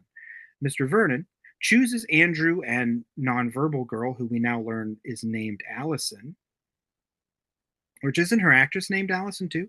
Yeah, Allie. Allie, yeah. Um,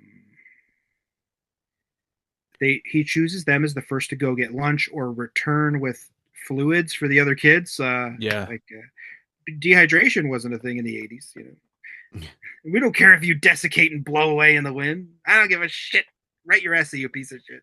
Now Uh, here's the part where my Asian brothers and sisters complain. Claire has sushi, and that's like supposed to be this joke about, bourgeois rich people. mhm. Hmm. She doesn't eat it. No, she does You not never consume. see her even like pick up a piece. It's just like she explains what it is, and everyone's like, "Gross," Yeah. and which tracks, but she doesn't actually eat it. It's like although and pro tip, boys and girls, don't bring raw fish for lunch. I was just gonna say she doesn't have a Uh, cooler or an ice pack or right? anything. Yeah. So It's that's just completely playing with raw, fire there. That's room temperature. yeah, yeah. Don't do Uh, that. There's a joke there that Bender does, which is weird, where she's like, "Can I eat now?" And he's like, "You can try." well, yeah, Yeah. again, just So a casual joke. racism, right, about Yep. food. That's always Hmm. a thing.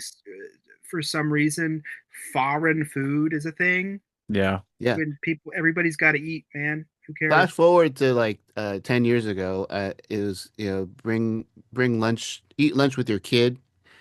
So I brought my son when he was in like second grade or third grade Hmm. some sushi because he loves sushi. And I pull out the ice pack and we sit at the table with all the other parents and kids. Everyone in that room was jealous of us. They're like, "Oh Hell, man, you got sushi!" Like, are you hell talking like yeah. Mexican American kids, black kids, white kids? Were Sure. all universally like, "Oh, I brought McDonald's and you brought sushi." It was like, wow, how times have changed. Well, there's an episode of Mystery Science Theater 3000 in which the bad guys, so the framing device for the movie, however, the bads order Chinese food to come to their laboratory, and they specifically pronounce it very strangely, Chinese food, in a way that like it's a novelty Yeah, to get like Chinese delivery even in like the early 90s. And yeah. I'm like, I used to watch that show when this it is was on. Yeah. very weird. And like they make a big deal about like not knowing what the dishes are because but like there's been Chinese Yeah, it's been Americans there for a while. for yeah, what are you Right. guys doing? They're in Minnesota, so who knows? They might Oh, yeah, there's not a lot of Chinese food, and I was just in Minnesota. A lot I of can like vouch. Lao, Vietnamese, Thai, Cambodian, Hmm. Hmong. Not a lot of the East Asian food there. Sons of bitches. it's like what, but I don't know. I guess I don't understand. One thing my mom and dad were very very good about was like you got to try it. You got to try everything. How do you Hmm. know Yeah, you're not gonna like it if you don't try it? Nothing is weird because everybody eats. You know, Right. that's hey, that's cool. But that stuff weird shit like that manifested itself in other ways that we've talked about on other episodes of the podcast that I don't talk about Yeah. here. But like, it's fucking eat, man. Just shut the fuck up, eat. Uh, when Andrew and Allie, and Andrew and Oh yeah. Allison go to retrieve either fluids or their lunches, Andrew desperately tries to make nice, and we learn that he is under an awful lot of pressure and expectation from his coach and his father to be the great athlete of the times, because he has a full ride scholarship to wherever he's going via his wrestling proficiency. And we learn that Allison is not, in fact, nonverbal. She's just the artsy girl. And when Artsy Girl asks him why he's actually here, what he's actually doing here, he answers that it's his dad and his coach's fault, which is pretty evasive and not actually completely true. Um, it is, again, a drip feed of character. This is very, very nice stuff. But when do these teenagers with attitude finally get called up to battle a space despot in their cyborg armor and giant robots? Wait, Oh man. no, that's wrong the movie. sequel. Yeah. That's in fact the 2017 Power Rangers reboot, which is pretty much the Breakfast Club with giant robots. And That is. you love those fucking kids by the end of the movie. Oh That's yeah. good shit. One of Um, my best friends was a Power Ranger, yeah, Really? Pink Ranger. Rad. That's we were awesome. we Holy were in shit. we were in a band. That's so cool. She was in Power Rangers in space. That's good Oh, shit. man. I wish I was in a band with a fucking Power Ranger. There are no qualifications, Donovan. You could just be a Power Ranger. Yeah, You know what I mean? it's a Who state of said mind. I'm not? Yeah. It's a state of mind. Yeah, you can just meditate yourself into being a Power Ranger. That's rad as shit. Yeah, fuck it. Put on some weird spandex and a funny helmet. It's not Who funny says anymore. I don't? In the library, Bender is being gross, but not quite threatening to Claire, while Brian is sitting. Hold on. Oh, yeah. There is a visual gag in here that I missed that they do the there's way too much shit in that bag Yeah. gag with Andrew's lunch. He just keeps pulling stuff out of this bag, and it's ridiculous. There's like 4 sandwiches, there's French fries, there's apples, there's a drink, and he's just keeps coming. It's very, very I enjoyed that. Mm-hmm. Yeah. But clearly Bender does not have a lunch, and Andrew, who is supposed to be our baby face, does not offer any of his 3 fucking sandwiches to this man. Probably because Yeah. he's trying to make weight for wrestling, but Right. Right. that's the only reason you would consume that amount of food and not be the fat funny guy. Yeah. You know, And he doesn't really eat it either, Nope. right? Nobody really eats anything except for Allie. Allison, Yeah. who puts pixie dust, pixie stick on her Yeah. And a potato chip bread sandwich. and yeah, and Delicious. Captain Crunch. Captain Crunch, that's what it was. Oh my god, she's just getting lacerated, man. Lacerated. And Captain Crunch is great, but you gotta let it soften. In the library, Bender is being gross but not threatening to Claire, while Brian is sitting on a rail like no one has ever sat on anything ever, with his legs hanging over and his bottom hanging behind, like a total psychopath.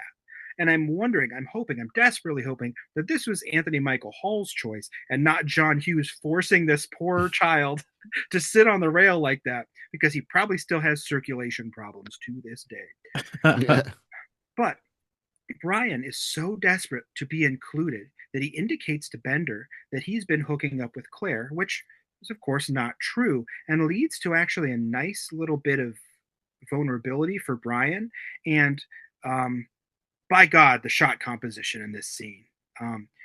Brian's sitting in front of the staircase. Claire is sitting in front of another bit, and I believe Bender is framed against the statue, and the shot composition here is beautiful. There's all this geometry happening behind Brian, behind Yeah. everybody. It just looks gorgeous. It's stunning visuals, despite the very flat, broad lighting of the library. It's great. True. There's no atmospheric lighting here. It's all very flat and very bright, but there's so much going on behind him. It's so interesting. And it's really gross that Brian would do that, but you get the feeling, again, this is in his character. This kid really just wants to be part of the group, you know. And of course, in the 80s, apparently I think that's any teenagers, though, unfortunately. Yeah, the girlfriend from Canada trope. Yeah. Which he says at one point, doesn't he? He says that she lives in Jersey or Niagara she's in Falls. Canada. Yeah, he met her in Niagara Falls. Yeah. Yeah. I first took that as him saying he didn't want to say it around her, but then he pretty much clarifies, no, he means that he did it with her. Well, and Bender, who reasonably understands that that's a gross thing to do, even though he probably would do it himself, kind of like roast Brian over it, and he doxes Brian out to Claire, and she's pissed, of course, you know. But it's a nice little scene, and don't you forget about lunch? No, no, no, no. Yeah. There's racist food talk, bottomless bag gags, gross lunch, and then they all talk about their families a little. Bender picks on Brian for his imagined Leave It to Beaver idyllic life, which is probably drastically misjudged. When Andy Boy asks Bender about his home life, he tells them in over-the-top ridiculous pantomime that he is abused, to which Andrew says he's faking. Clearly triggered, Bender flips, shows him a visible scar on his body, and proceeds to climb up a staircase the complete wrong direction. I really hope that was Judd Nelson's idea, because it's an interesting choice and it's really weird. And he hauls himself up vertically the stairs and he flips out. This is very broad. This is one of the points where it's like, Yeah, I don't know, dude, pump the brakes. But it was at least very illustrative that he does not know how to handle himself. He can't Right. handle his emotion. And he yells, "I don't need to hang with you dildos no more." Right. That's another quotable line, right? yeah, Gotta yeah. be It's good. wild. He goes from being like the most empathetic character in some parts to just wildly unpredictable Hmm. and total asshole in others. And here he's clearly supposed to be wounded by this reality that has been laid so bare by both himself and the situation. But like, yeah, it was like, oof, that's a lot. There's Well, I Hmm. thought this movie took place in Chicago, not New Jersey. yeah. Um, I say things sometimes just to see how Donovan's going to react. And when I get when he just shakes his head, it's just good. It's good. When Mr. Vernon leaves his post to go to the bathroom or get coffee or something, the teens go on a stealth mission to do something. Do they say they're going to get the weed out No, of I the? think they're just following him because they're like, why are we Yeah. doing this? Yeah, They're They just, probably feel bad for making him freak the fuck out. So they're like, "What do you want to go do, buddy?" yeah, right. They creep out of the library, evading Mr. Vernon like they're evading a monster in a horror video game, avoiding the angry teacher without much tension at all, until it full on becomes a Scooby Doo esque flight sequence, complete with a jaunty song and people running in and out of frame from one side to the next, I which I'm love that sure little people love. montage. Yeah. Yeah, yeah. That little montage, that part where they're running back and forth and Allie's just standing against the lockers, like yeah. Yeah. waiting. I love it. Again, this is a terrific movie. I did not like because there's no plot and nothing happens, but like it's great. It's just what a film. You know what I mean? Like Hmm. I can't believe they didn't get something for this movie.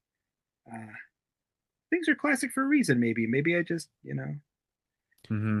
I don't Yeah, know. it was definitely part of the zeitgeist of youth in the Yeah. 80s. But these movies, at the time, what else is getting made? Like Platoon, Right. um, and Yeah. movies like that are winning Academy Awards. Jeez. We Top can't have Gun. these funny teen movies topping them.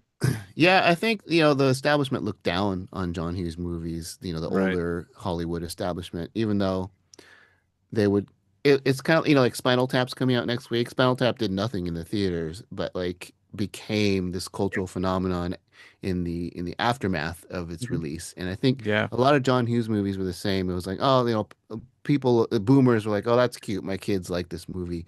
Um, but I don't think they saw how important it was for like the development of pop culture. Sure. True. Just like something like the Thing. The Thing wasn't it was bombed horribly in the box office, Oh, right? the And original thing, the with not the Thing from Another World, but like John oh yeah, Carpenter's. John Carpenter Yeah, with Kurt Russell. it, Hmm. it was a bomb, but like it's widely regarded as one of the best horror films of all time.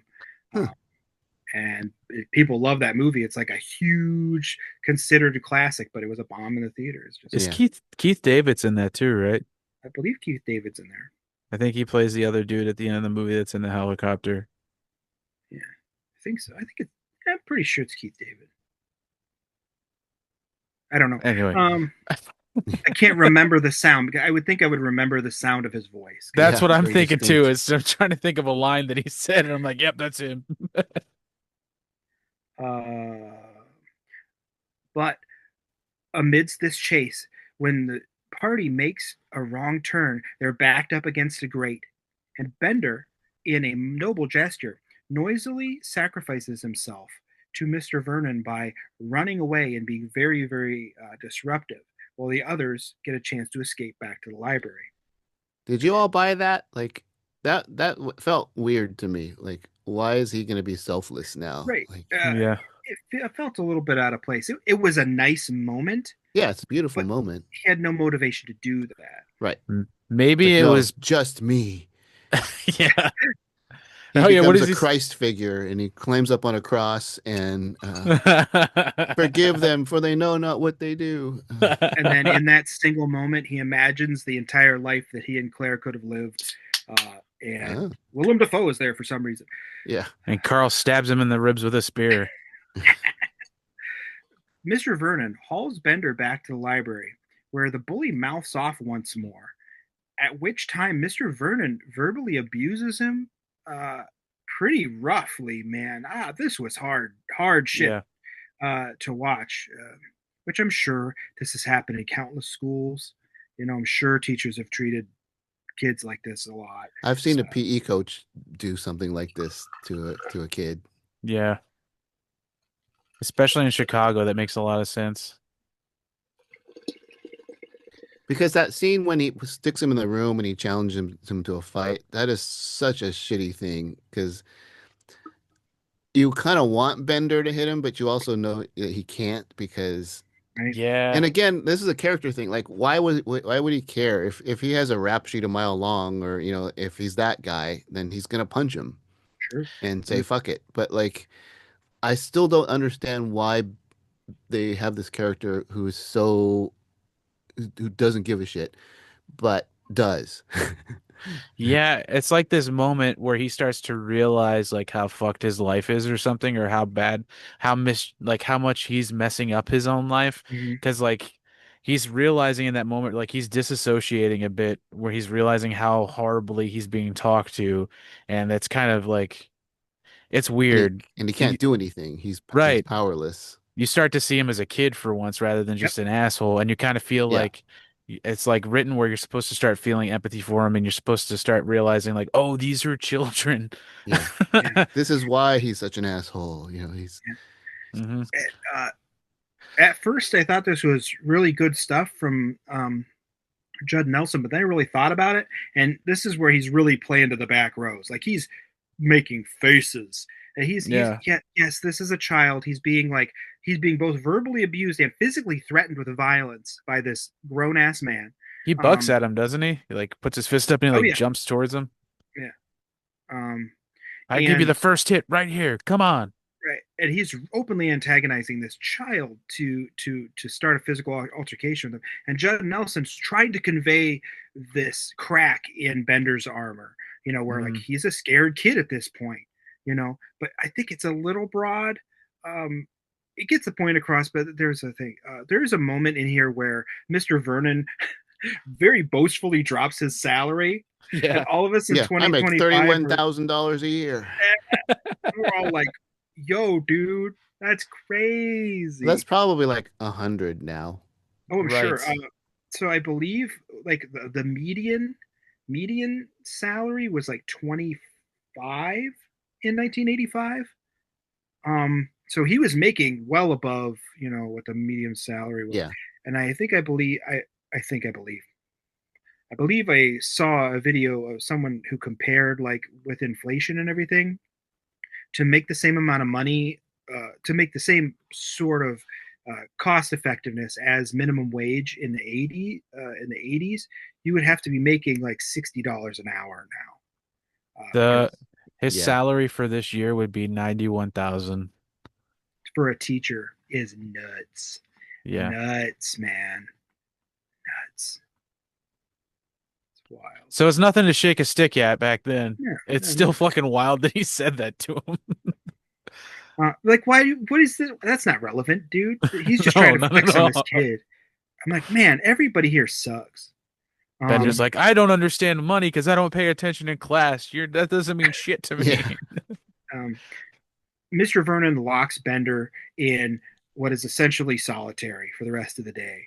But he escapes that solitary, and because he's a total jackass, cannot stop talking for one goddamn second as he escapes through the drop ceiling. And then, true to its name, the drop ceiling then, well, drops him right back down into the library very noisily. Dude, Um, that part was one of the biggest parts for me when I was like, how is no one noticing this damage and how much is this going to Right. cost to fix? Like after they leave, even Carl Yeah, has to come in and clean. Is he not like, what the fuck happened? that's why it's all a dream. And Carl's Clarence, and you hear bells ringing and shit. Uh, Yeah. I don't know.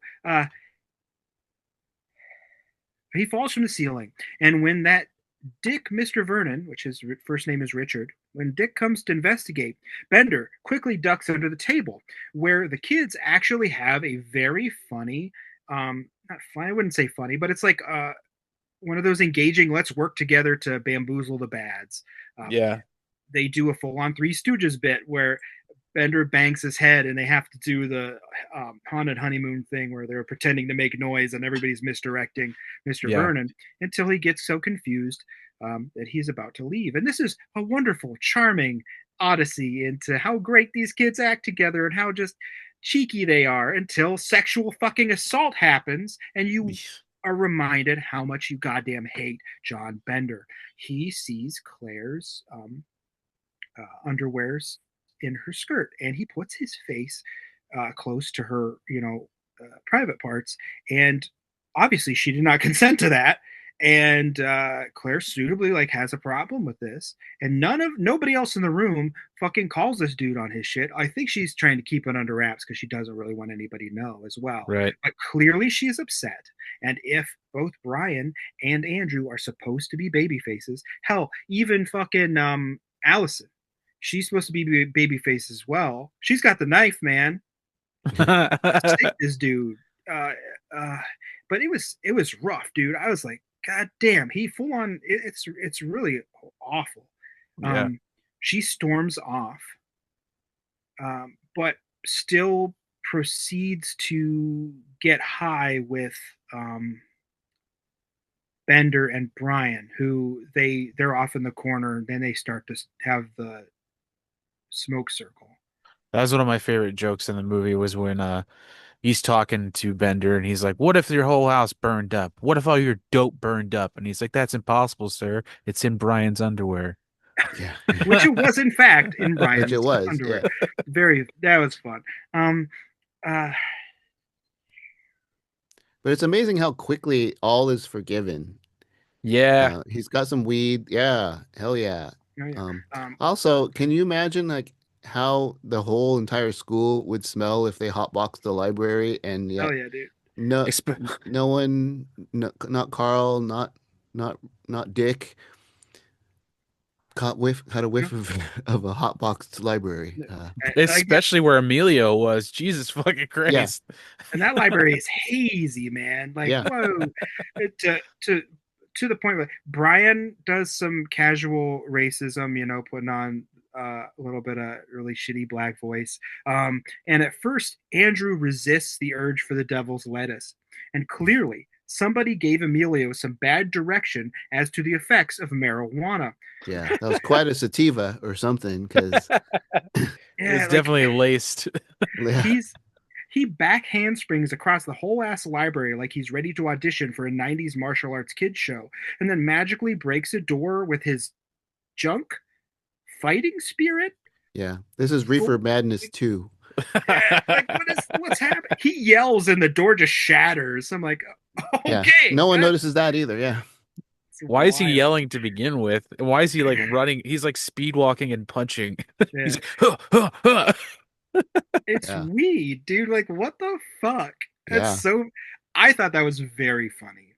Because that's some like, how old was John Hughes at this point? That's some like old dad shit. Like, oh, they do the drugs and they get hyperactive. You know what I mean? Like, that's not how. That's not Unless like when John Hughes smokes, he just loves his music so much, which we all know he does because music is like a big part of his films.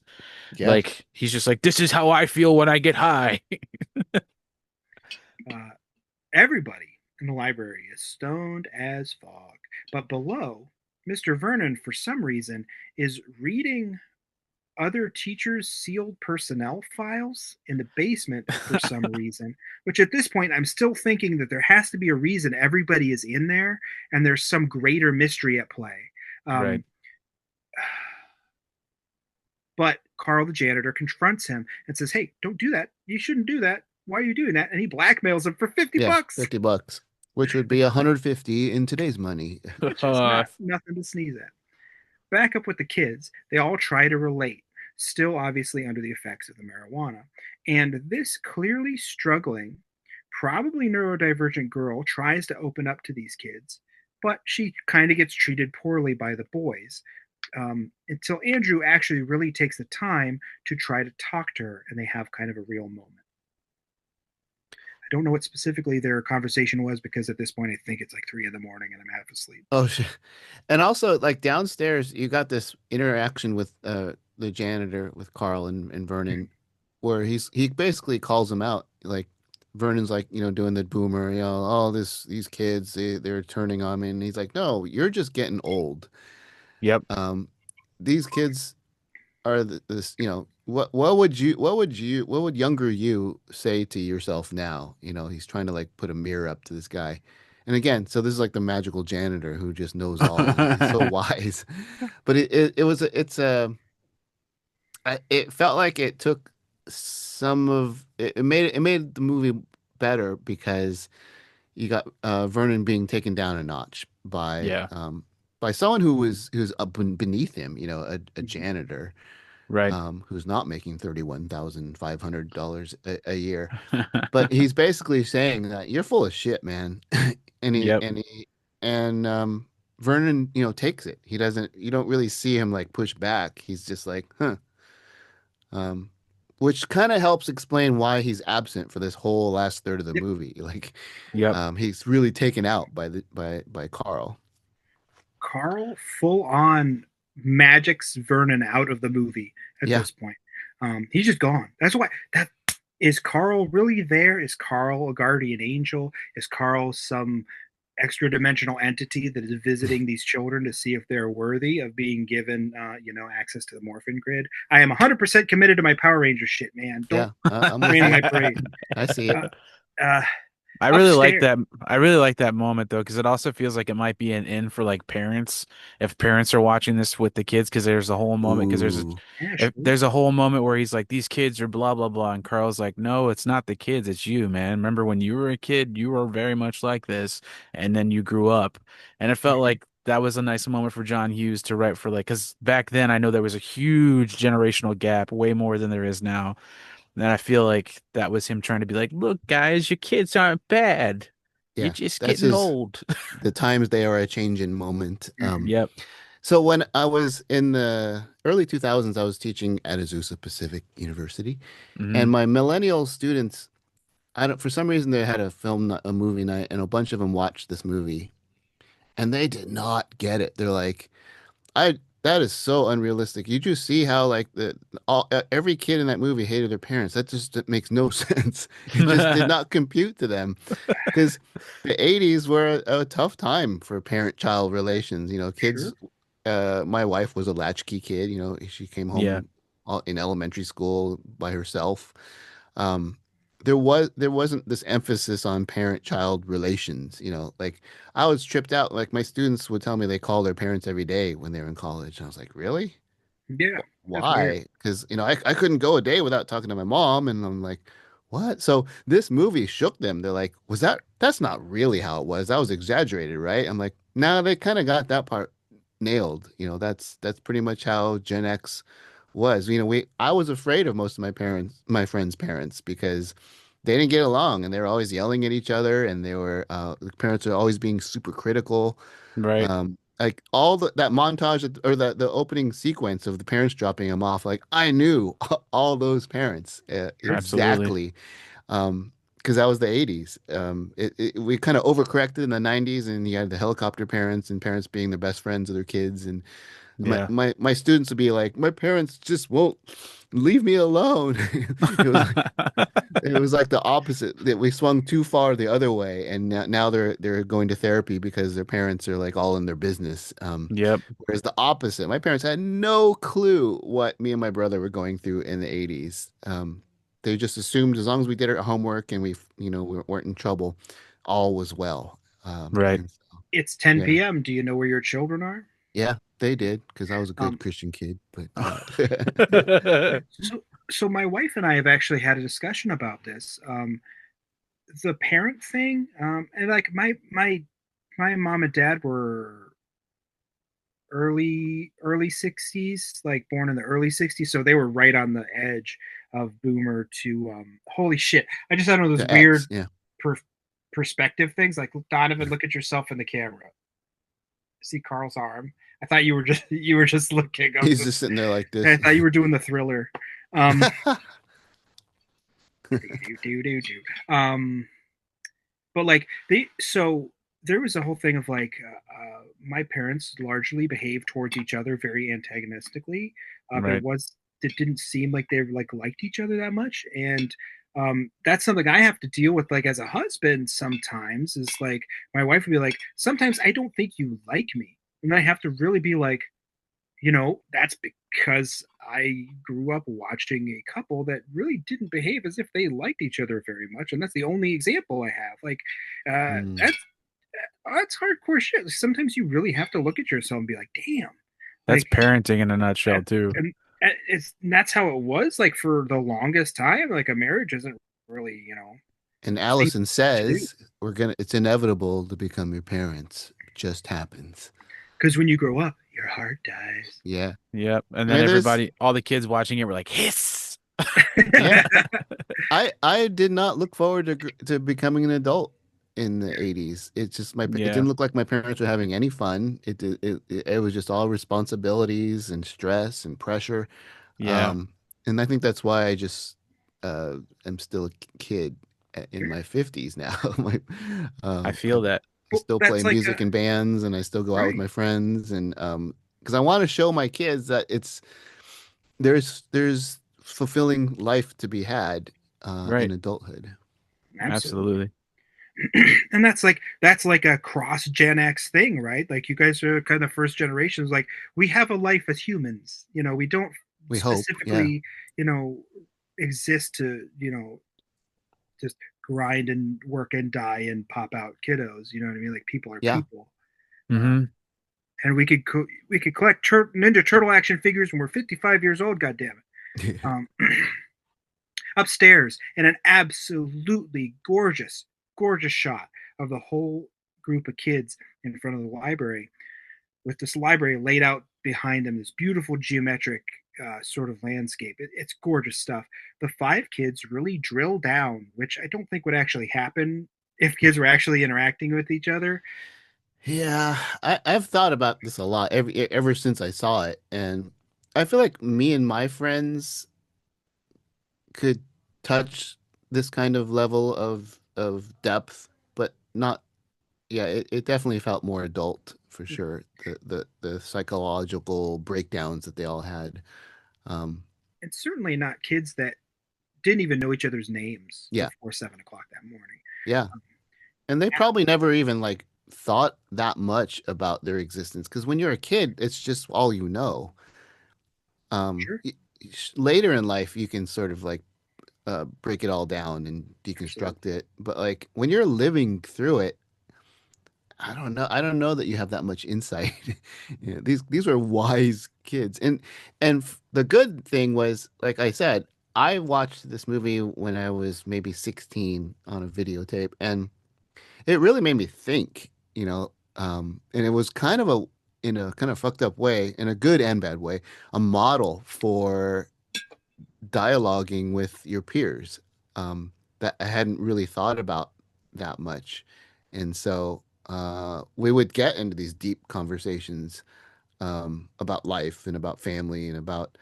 I became sort of the de facto like therapist of my friend group. When my friends were depressed, they would call me and I would try to like talk to them. I didn't know what the hell I was doing, but Sure. weirdly, these John Hughes movies were kind of an inspiration for trying to be more adult or be more deep in my interactions with people.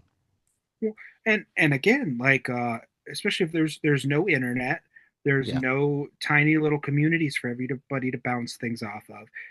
The only kind of behavioral modeling you're going to have is things you see reflected in media. Yeah. right? Hmm. Like, of course, being able to see these kids reason things out in a very mature manner for being children will be greatly influential. And I think, I mean, this is a really, I could definitely understand why this movie would be touching for a lot of people. Um, Yeah, and then they try to still make them kids, right? Like when, what are you good at? And she puts her lipstick on, I guess in the middle of her bra or something like, and she acts like that was so gross, but like, I didn't, what was so weird about that? Like, I think they're trying to like figure out what would be weird to kids or weird, and kind of, kind of a Hmm. weird, awkward conversation there. yeah, I didn't understand how that was weird, but it was a Right. little weird. But why would it be Yeah. weird to I know kids? they're looking at her like she just like threw up on the floor or something. Right. Like, Um, And then the Bender like gets fucking perturbed about it. He like yeah, immediately like yeah, attacks her. He's like, "Congratulations!" And then somebody calls someone the B word around this part.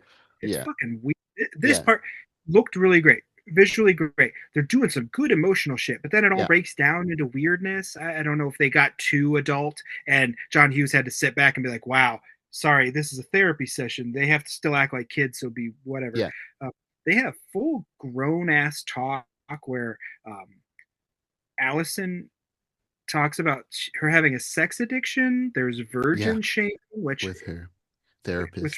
therapist. Wow, yikes. And she then reveals she's not, in fact, having a sexual relationship with her therapist. She's just a compulsive liar. This results in some acrimonious discussion or some other where we learn Claire is a virgin who she's publicly shamed into admitting it in front of these kids, which none of your goddamn Yeah, business. they Yeah, all fucking do it. Even Brian. They're just like, "Answer the question." And when she Well, at finally least does, that's when Allie is like, "Me neither. I'm a liar." yeah, after yeah, Claire is shamed into it. It's like, fuck you, man. Yep. Nobody here. There's nobody here that I want to be like friends with. yeah. That was I ridiculous. mean, did you all ever have that conversation? Because I remember freshman year of college, in the dorms, and it wasn't antagonistic like this, but everyone's like, "When did you lose your virginity?" And they were going around the room, and I'm like sitting there like, "Oh shit, what am I gonna? Am I gonna lie? Am I gonna?" And I just said, "I'm not. I'm still a virgin." And I swear, like this dude came over and shook my hand. He's like, "That's cool, man. It's cool that you admit it, and it's cool. I think that's great." And I'm like, "Oh wow, that was like a teachable moment." It was a Mm-hmm. That's nice though. At least you didn't get fucking shit on for it. yeah, yeah, Mm-hmm. Oh no, dude, I was such a hardcore nerd, and all the weirdos I hung out with were such fucking nerds that none of us, no one is gonna have that conversation because it was a impossibility. You know what I mean? Like no Mm-hmm. way. I didn't even kiss a girl till I was 20 years old. I'm Hmm. thinking like, God damn.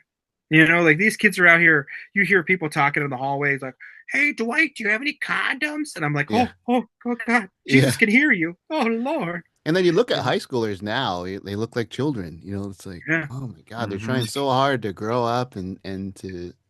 Oh, although I guess I read Gen Z isn't having sex, so good for them, I guess. Smart. They said the same thing about us. I remember one of my Millennials, yeah. yeah, one of my Oh, one of my friends. He has passed now. He's like, "Oh, I can't believe these millennials are here not having sex." I'm like, brother, yeah, let me that's tell you weird. something Yeah, because I'm about to goddamn, blow your mind, bud. I don't know. People just don't want to do. Yeah, it's all the avocados. It's just ruining everybody's sex drive. yeah. If not for the avocados, yeah, We That's could gonna all be afford houses, and Jeff Bezos would have to pay taxes. Holy shit, avocados have ruined America. Um, where are we at? When all of this quiets down, Andrew finally shares what landed him here in detention, admitting to admitting to bullying a kid and beating him up actually pretty badly to where he taped his butt cheeks together and it caused him like actual physical wounds instead of hmm just pulling out some hair. Um, and he was really being really vulnerable here and showing a lot of empathy for the victim. And this was prime babyface stuff. Again, I'm swinging back in favor, Andrew. Like, oh God, he bullied this kid because he felt the pressure from his dad and his coach to just be boys doing boys stuff. And he needed to be the alpha and he needed to establish himself as this aggressor. And he hates that about himself. Absolutely terrific. I fucking love that. Yeah. And I really wish that was like a thing that you could see bullies actually do. Um, Yeah, I go back and forth between it's believable and not believable, but I think his dad is so oppressive that he has to be able to like figure that out, and so Yeah, it does make some sense that he's so clear about why he did it, even though he didn't really want right. to. Um, He and is. Claire as well, like they're having it's tough being popular and and uh, great. Hmm. and what did Claire say she was in detention for? She said she just skipped school to go shopping, right? Like that's I the don't only think she reason ever she's says it. escaped. They say it that one of her dad says it at the beginning. But these Uh, kids are insanely self-aware, especially by the end of the movie. It's like, whoa. right. Um, and mistakenly, I misread the movie a little bit. I have here that Brian makes kind of light of Andrew's admission by saying he made a lamp in shop class that did not work. Um, and that is, in fact, not true because, yes, he did make a lamp that did not work, but that is not making light of Andrew's admission. Right. Brian shares with us that he is under such unbelievable academic pressure to perform at a high level that failure to build a lamp, which adds onto some classist stuff between him and Bender, Yeah. You because know who why? takes, the kind of people who take shop? He's like, I take shop. Which he Hmm. should have been like, dude, hey, I'm sorry. But that failure kind of affected him so deeply that he ended up bringing a gun to school. And this is pretty fucking intense for the 80s, man. I was not expecting that to happen. I'm like, oh Yeah. man, this is wild. He brought a gun to school. This is so grave and so serious. And everybody's like, kind of, holy shit, like, what were you going to do? And he even says, there's a line, he's like, there were two options. Um, and I believe one of those was not to harm himself. One of the options was to, and one of the others was to harm somebody else. Um, but we have this really heavy duty scene, and immediately the tension is broken by him saying it was a flare gun, which Yeah. is Hmm. And it went off in his locker. pretty Yep. fucking funny. And they all start to laugh, and they get a little easier with each other. Um, which, where did he find a flare gun? I mean, it's in Chicago. Somebody probably has a maritime career that he Yeah. Right. It's knows on or a whatever. boat. Yeah. The way that comes about though is probably one of my favorite ways that the script works out because like Claire is like freaking out and crying, talking about like uh this is when they talk yeah, this is when they're talking about being friends and stuff. And then Claire's like, I couldn't be friends with you probably because of such and such. And then she starts crying. She's like, says to Brian, because Brian's like, that's so fucked up. I can't believe you would say that. And then Claire's like, you don't understand the pressure that we're under. And then Yeah. Brian's like, you don't think I understand pressure? And then he just breaks down. Like Anthony Michael Hall is so good in that scene. He starts like crying in his arm and like sobbing. Oh God, I love that moment. because he feels like he's found a place to belong. Like he Yeah. feels like he's shared enough with these kids to have some kind of kinship. And she pops his bubble hard, man. Like, no, Yeah, it's we're gonna come crazy. back on Monday, and I'm not even gonna act like I know you because I have to live up to this social structure where I'm the popular kid and you're the nerd. So we cannot exist like as friends or even know Hmm. each other, which is heartbreaking. Like Brian needs pals, man. Like and where's the story where Bender and Andrew become Brian's best pals, and if anybody fucks with them, they just like Yeah, I was thinking that too. or become his buddies, or like he trains how to wrestle a little bit with Andrew. He goes and smokes pot and hangs out and plays metal with Bender. Like I want to see them be buddies and friends, and let's keep going. But of course not, and it's really heartbreaking. Yeah. Um, It's kind of bogus too, because Andrew kind of like says that's fucked up. I'd still be his friend, and then Claire's like, "No, you wouldn't. he wouldn't. No, you It's like, wouldn't." He's like, holy "He's shit. trying to change. Stop." And she is right. Yeah. She's completely right, Yeah. which paints something else at the end of the movie in a completely different light once you think about that. But with the tension broken, we finally get the iconic Breakfast Club dance montage, and they're just having a good time dancing, doing all kinds of goofy goofs, and it's a fun scene. They've kind Oh of yeah. bonded. They've kind of had their thing. That was their big climactic emotional moment. Um, And that song is a fucking banger. So We Are Not 80s. Alone. I love that song so much. It is. It's so great. Great. Yeah. This and that. I'm just like, oh, this is peak stuff. This is actually very, very fun. Hmm. Um, I think it was that tension break. Really, like when he revealed he was in school for bringing in detention for bringing a gun to school. I'm like, in the '80s, that must have been insane for people to hear. Yeah. I would imagine, because like today, whatever. Like everybody's got a gun. You know what I mean? That's just the deal. Yeah. Um, but like it was shocking, and the way Claire treated everybody was just so kind of awful. Yeah, And it then was we get harsh. dancing, so it was a really nice tension break, and I feel like that was extremely intentional. Yeah. Yeah, you even have the added tension break of Allison saying, you know what I did to get in here? Nothing. I just didn't have anything else to do. And then they all laugh, Hmm. and then they start dancing. But she has That that line too when they're all laughing that like kind of points more to her being a little neurodivergent because she starts going, "You're laughing at me.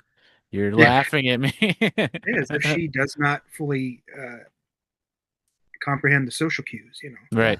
Um, yeah, so it was cute, fun moment with the dancing and everything. Cut to John Bender back in the ceiling, crawling across the ceiling as if he did not learn his lesson the first time, because that ceiling, in fact, does drop. While Claire, he's headed back to solitary because it's the end of the day, and Hmm. Mr. Vernon's going to let him out of solitary, which we never see Mr. Vernon again. He's been poofed into oblivion by John Bender's imagination in the proxy of Carl, because because you don't need Mr. Vernon to be an antagonist anymore. He Right. has Yeah. learned We see his him own. reading the essay Yeah. at the Oh, very, Mr. very Vernon. end. Yeah. Yeah. Yeah. Okay, I didn't. Oh yeah, he's holding it up Yeah. or something. And Yeah. he's reading it like, yeah, that's, hmm. All of Super my introspective. I learned something today. all of my charges are gone, and I never even saw them leave. Maybe they've all fallen down a drain and Yeah. drowned, or somebody put I their probably hand could in have the left window. early. Yeah. That's fine. They wrote a hell of an essay, though. The Claire Bender thing just never made sense to me, even when I saw it back in the day. Like, after all that, you're gonna go and become romantically involved with this guy who said some horrible things to you and even assaulted you. Yep. Yep. And Molly Ringwald has said a lot about this. Like, yeah, no, that's awful. That is not okay. Mm-mm. If we're thinking about it through the lens of what Claire just said in the previous scene, maybe she's just playing her role. Mm. You know what I mean? She's the popular girl. She's going to have to get with the bad boy. Mm. It'll give her better lore to share with her friends. It'll make her more appealing or more Ooh, so it's a exotic. calculated. Yeah, Yeah. Because he says, something about pissing off her parents, and he'd be perfect That's for what. it. Yeah. And hmm um, so yeah, that part makes sense. But Yeah. the fact that she's so forgiving and just, yeah. yeah, let's do this. It's like Even giving wild. dude one of her diamond earrings. Like Yeah, what? She not only gives him some sort of social credit, but also credit in the form of um, it's a physical monetary object that he can trade in and probably pawn if he needs to yeah, at some point, because we yeah, do yeah. establish it's a real diamond earring. um Yeah. but She gave him financial stability for foreseeable future. He's or gonna be a or deadbeat mhm, boyfriend for a long time. uh Claire convinces Brian to write everybody's essay for them, while Boo. she gives poor Allison a shit-tastic 80s makeover, which Yeah. I personally believe is a downgrade, They because all said that on the panel. They're like, she made her look worse, and they all agree. Even Ellie Sheedy was like, yeah, it was awful. Yep. That was it's like it's true. Like she transferred from artsy recluse girl into probably final girl in a different movie. Um, but like Hmm. she's chaotic, she's artistic, she's capricious. She's got this attraction to her. But of course, Andrew only wants to pursue her romantically after he sees her be normalized she into looks like a their. Soch now. Yeah, she's part of his acceptable social group, which is pretty fucking gross. Yeah, If he it's really actually lame. liked her, he'd say, "Fuck you, clowns! I'm going to date who I want. I don't care if she has dandruff. I don't care if she's, you know, Black nonverbal makeup. girl. She's Yeah. Eats rad. pixie sticks on sandwiches. Like, why does she have to be a normie? Like, what was wrong with the black makeup? Like, I Yeah. don't Nothing. understand." Um, and Claire convinces poor Brian to write the 1,000-word essay. I know every nerd just that hurt. That was Yeah, like, oh Absolutely. man.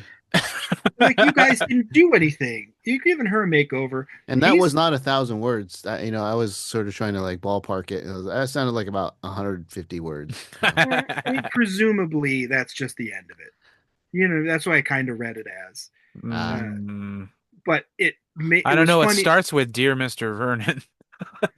It was funnier to me to think that this child sees that it's like 2:15 and they have to leave at 3, and he just like slams out 1,000 words in like 45 minutes. He's like, bah, just all word vomit. But he's just like furiously, Doug Funny chewing the tongue, man. Um, yeah. Now they could use ChatGPT to do it. oh God. Yeah. Oh no. What a dystopia. Ugh. Uh, they might as well have had Allison take off some chunky glasses and shake her hair out of a ponytail for how lame this makeover was. Uh, Yeah. Claire goes to visit Bender in solitary, and I don't know if they're implying that maybe they made out or if they did it or something, because they have a weird moment where they're like have some sort of physical intimacy where we're not really shown, and we don't need to know, obviously. Um, hmm but now, with the heteronormative and monoculture roles now fully fulfilled, the day is over. The couples have been coupled. Uh, and the roles have been adjusted to be acceptable to the social structure. Just like that, the kids just leave. Mr. Vernon apparently disappeared, but I didn't see him. I might have just been like half asleep. Did did Mr. Is Vernon the janitor bang? Like, was that kind of implied? Did he, oh is the janitor an Mervin? angel? Did the janitor kill Mr. Vernon for looking into the files of the other thing? I don't know. Like he's just gone for the last bit of the movie. But was Mr. Vernon a metaphor for the social structures of public school all along, and he never actually existed? Um, did Claire ever actually share what she did to get detained? We did learn that at the beginning of the movie. I must have not been paying attention. And with Brian reading the final lines of the essay in a voiceover over the other kids leaving, which I don't know why you played it at the beginning and the end. I'm Yeah. not sure. it works at the end. It's Yeah, it's a Yeah. it's a emotional climax of sorts of like here's like the denouement of all this whole long day. Right. Doesn't make a lot of sense at the beginning. which yeah, I felt like at the beginning it kind of took away from how nicely everything was being set up. Yeah. Um, over reading the Brian reads the voiceover over the other kids reading, and John fucking Bender, having not learned his lesson, having not grown, having still being kind of an asshole and a bully and a dickhead and a violent, threatening man who sexually assaulted someone on screen, walks across the football field in triumph, having somehow garnered the affection of the most popular girl in school. Whether or not that's genuine or not, we don't know. And he raises his fist in defiance. Uh, but I guess looking cool matters more than self actualization or learning anything. And we end on a freeze frame, which is an iconic freeze frame of him just holding his fist up in the air for what was he triumphant about? Was he defiant towards Mr. Vernon? Like, He why this got with freeze the frame? girl. That's it. He got His the life is girl. gonna be all better now. That's Yep. it's That one I diamond got a earring is dope going to let him. earring. Yep. Yeah.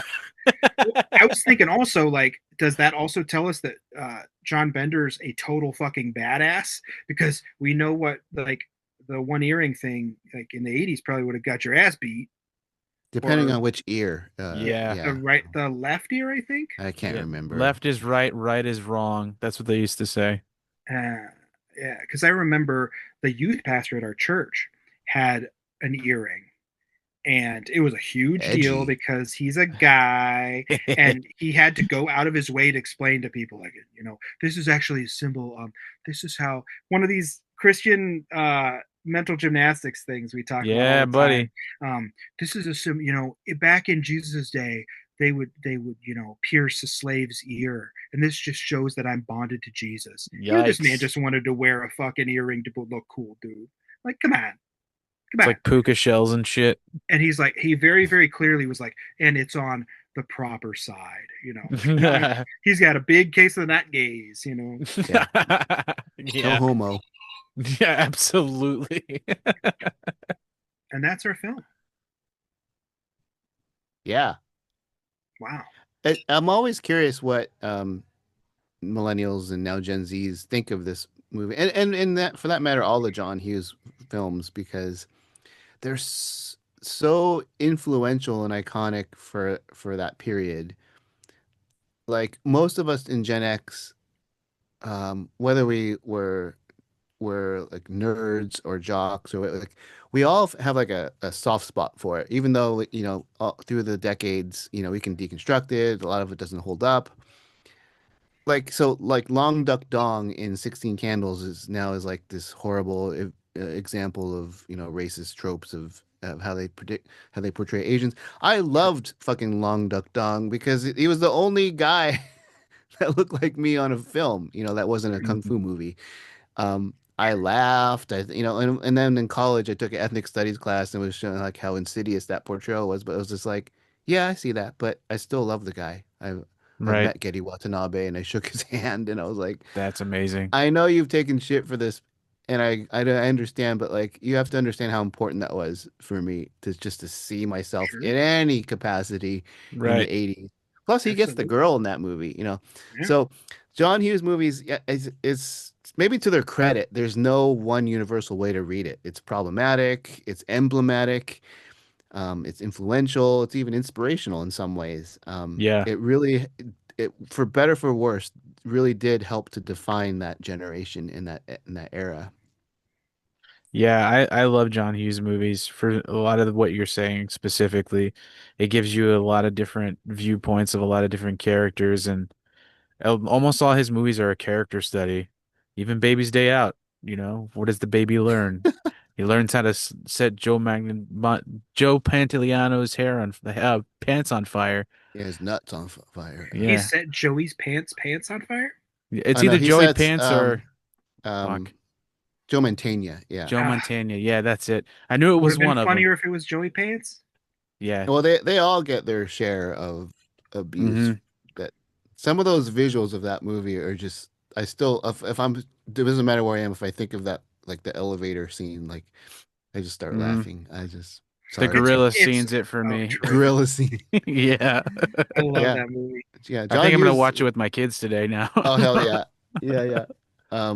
But yeah, it's um so yeah, I appreciate you all talking about it and giving it such a sincere read because um, it is kind of like a bookmark in cultural development, whether it's parent-child relationships or Right. education or high school culture, because every Hmm. generation has their high school movies, right? Whether it's like super bad or That was you mine. know, yeah, I love that Stupid movie. ass fucking Napoleon Dynamite. It's Napoleon Dynamite. Yeah, yeah. But I have a soft spot for all of these sort of coming of age movies, for all their flaws and for all their positive aspects.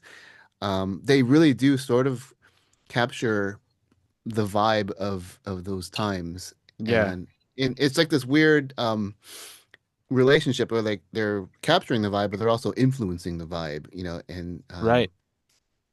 it's fascinating. I didn't think about it that way. Yeah, that's a really good point. But I do want to ask you, what is your favorite John Hughes movie? Or is it too hard of a question? Yeah, I don't. Because that's a huge developmental period for me. So I think 16 Candles was like the first big one, and I think I was younger. Hmm. Uh, this one came later. So, but I really liked what's the one with Ducky, Oh, Pretty in Pretty in Pink. Pink. Yeah, Yeah, yeah. I always related hard with with the Duckman. Yeah, I feel that Uh, a lot. That's um, my wife compares me to him a lot, so it's a real badge yeah, of honor. but 16 Candles is sort of like sentimentally, there. But yeah, I don't really have a favorite. It's got to be Ferris Bueller for me. I fucking love that movie so much. I love the hijinks of it. I love the music of it. I love Cameron just deciding to snap and be like, "Fuck my dad." Yeah, yeah, I think that's a huge moment for Gen X Yeah, because most of my, like, I was lucky. My parents weren't super, strict or dickheads. But I know a lot of my friends were afraid to this day are afraid of their parents. yeah, This it's such an established relationship where they don't feel like they can say what they really think to their parents. yeah. And Cameron snapping and saying we're gonna have a little talk um, Hmm. was a huge moment for Yeah. that generation. What did I do? You killed the car. Yeah. I've never seen Ferris Bueller's Day Off, so Oh, What? Yeah, man. so if you want to come on any other time, Scott, talk about that. I'll be I'd oh be hell honored. yeah. interested in that Yeah, yeah. because No, I I love you. You all are breaking this down, and you're looking at it through filmmaker eyes, through audience eyes, through generational eyes. That's what this shit's all about, man. I'm in. Hell yeah, I well, appreciate that. I mean, stories, man. Stories are part of human experience. We can't exist without telling stories, right? Yeah, Hmm. Um, absolutely. all our little variables add up to everything, and it's so I don't I I'm a I'm not a I'm a plot guy. I'm an action not action movies per se, but action as in being acting, doing actions happening. Yeah, Yeah, yeah. A good friend of mine always tells me when we're writing stories, he always says, action doesn't have to be a fight scene. Action could just be doing something intensely. You don't have to have a physical conflict all the time. I I'm a plot guy. These little character experiments are not usually my thing, but all the pieces of this add up to such a nice tidy puzzle. The writing in this is so fucking good. And not even like the dialogue isn't even that great, yeah, even though it's good stuff. There's good stuff here. But like how tightly it's put together, all the little bits where you're getting chunks of character and then we unravel it slowly later is just come on. Yeah, That's good yeah, shit. yeah, absolutely. I like a bottle movie too. Like you do a movie that all takes place in one room. I'll get it's fine. I like it, Hmm. especially when that room is as beautiful. I do tend to go on about like production design and how like yeah. I really like seeing architecture on screen. Um, Yeah, Well, when the that setting becomes a character, that's how mhm, you know absolutely, they did a good job. right. it's terrific. I love that library. Oh, Hmm. It's almost as good as Belle's Library in Beauty and the Beast. I um, stand by that. That's one of the best libraries in all of cinema. There's a yeah, reason it's kept in the West Tower. goddamn. What? I have not seen Beauty and the Beast in so long. I can't even imagine what you're talking about. It's my wife's favorite Disney movie, so it's on replay Uh, sometimes. When she's in a bad mood, I just pop that sucker on, and it's like, okay, you relax for a bit, then you'll be better. Scott, thank you so much for joining us. This has been great. Yeah, Uh, thanks for having Amazing. me. I Glad you're doing started, this.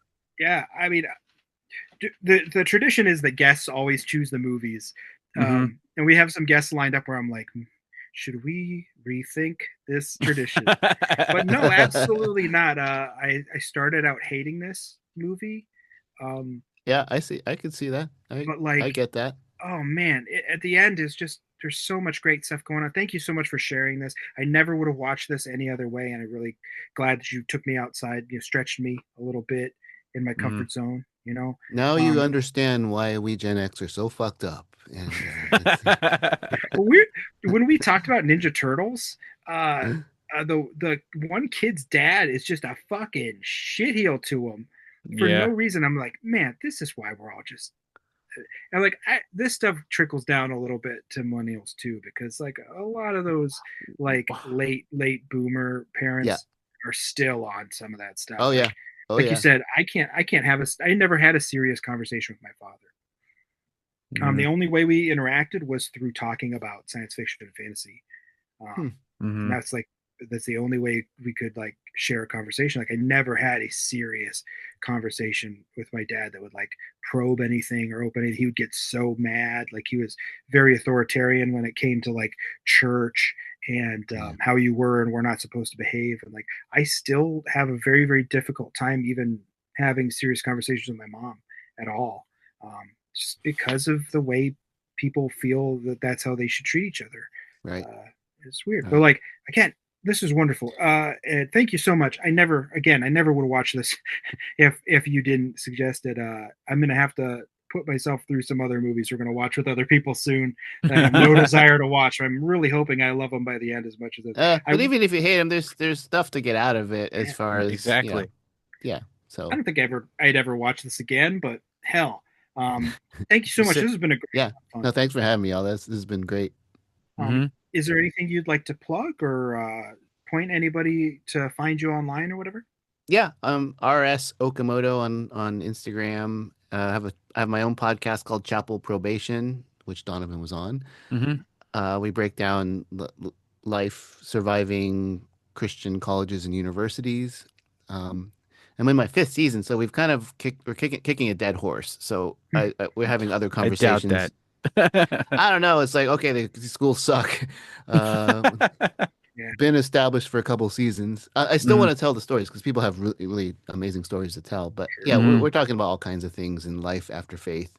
I have a book called Asian American Apostate, which talks about how I decided I didn't believe in God while I was teaching at an evangelical university and how kind of extricated myself from that world.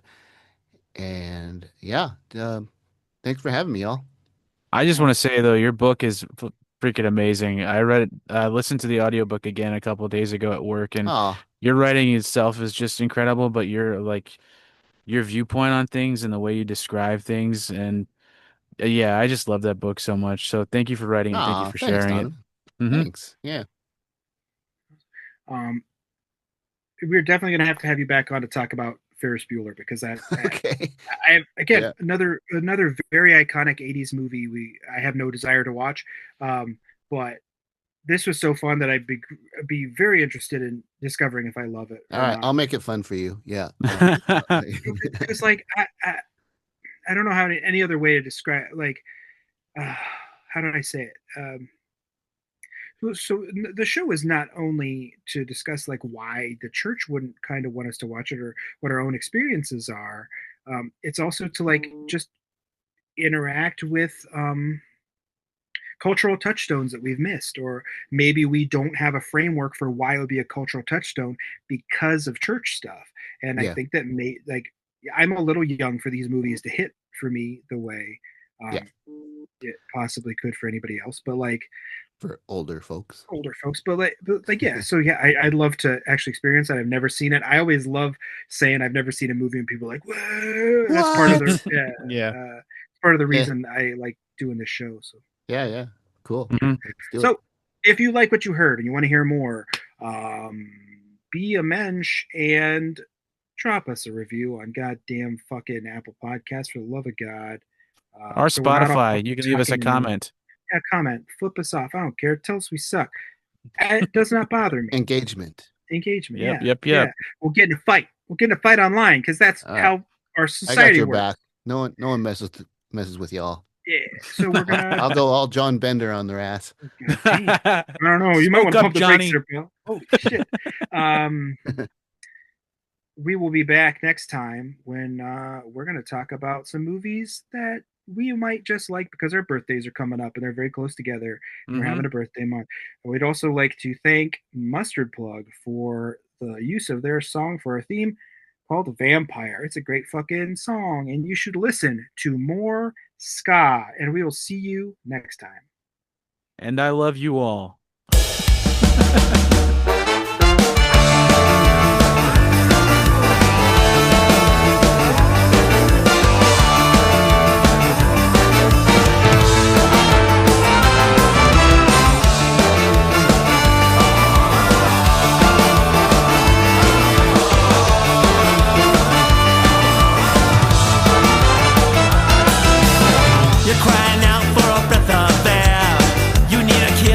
Shelves are bare.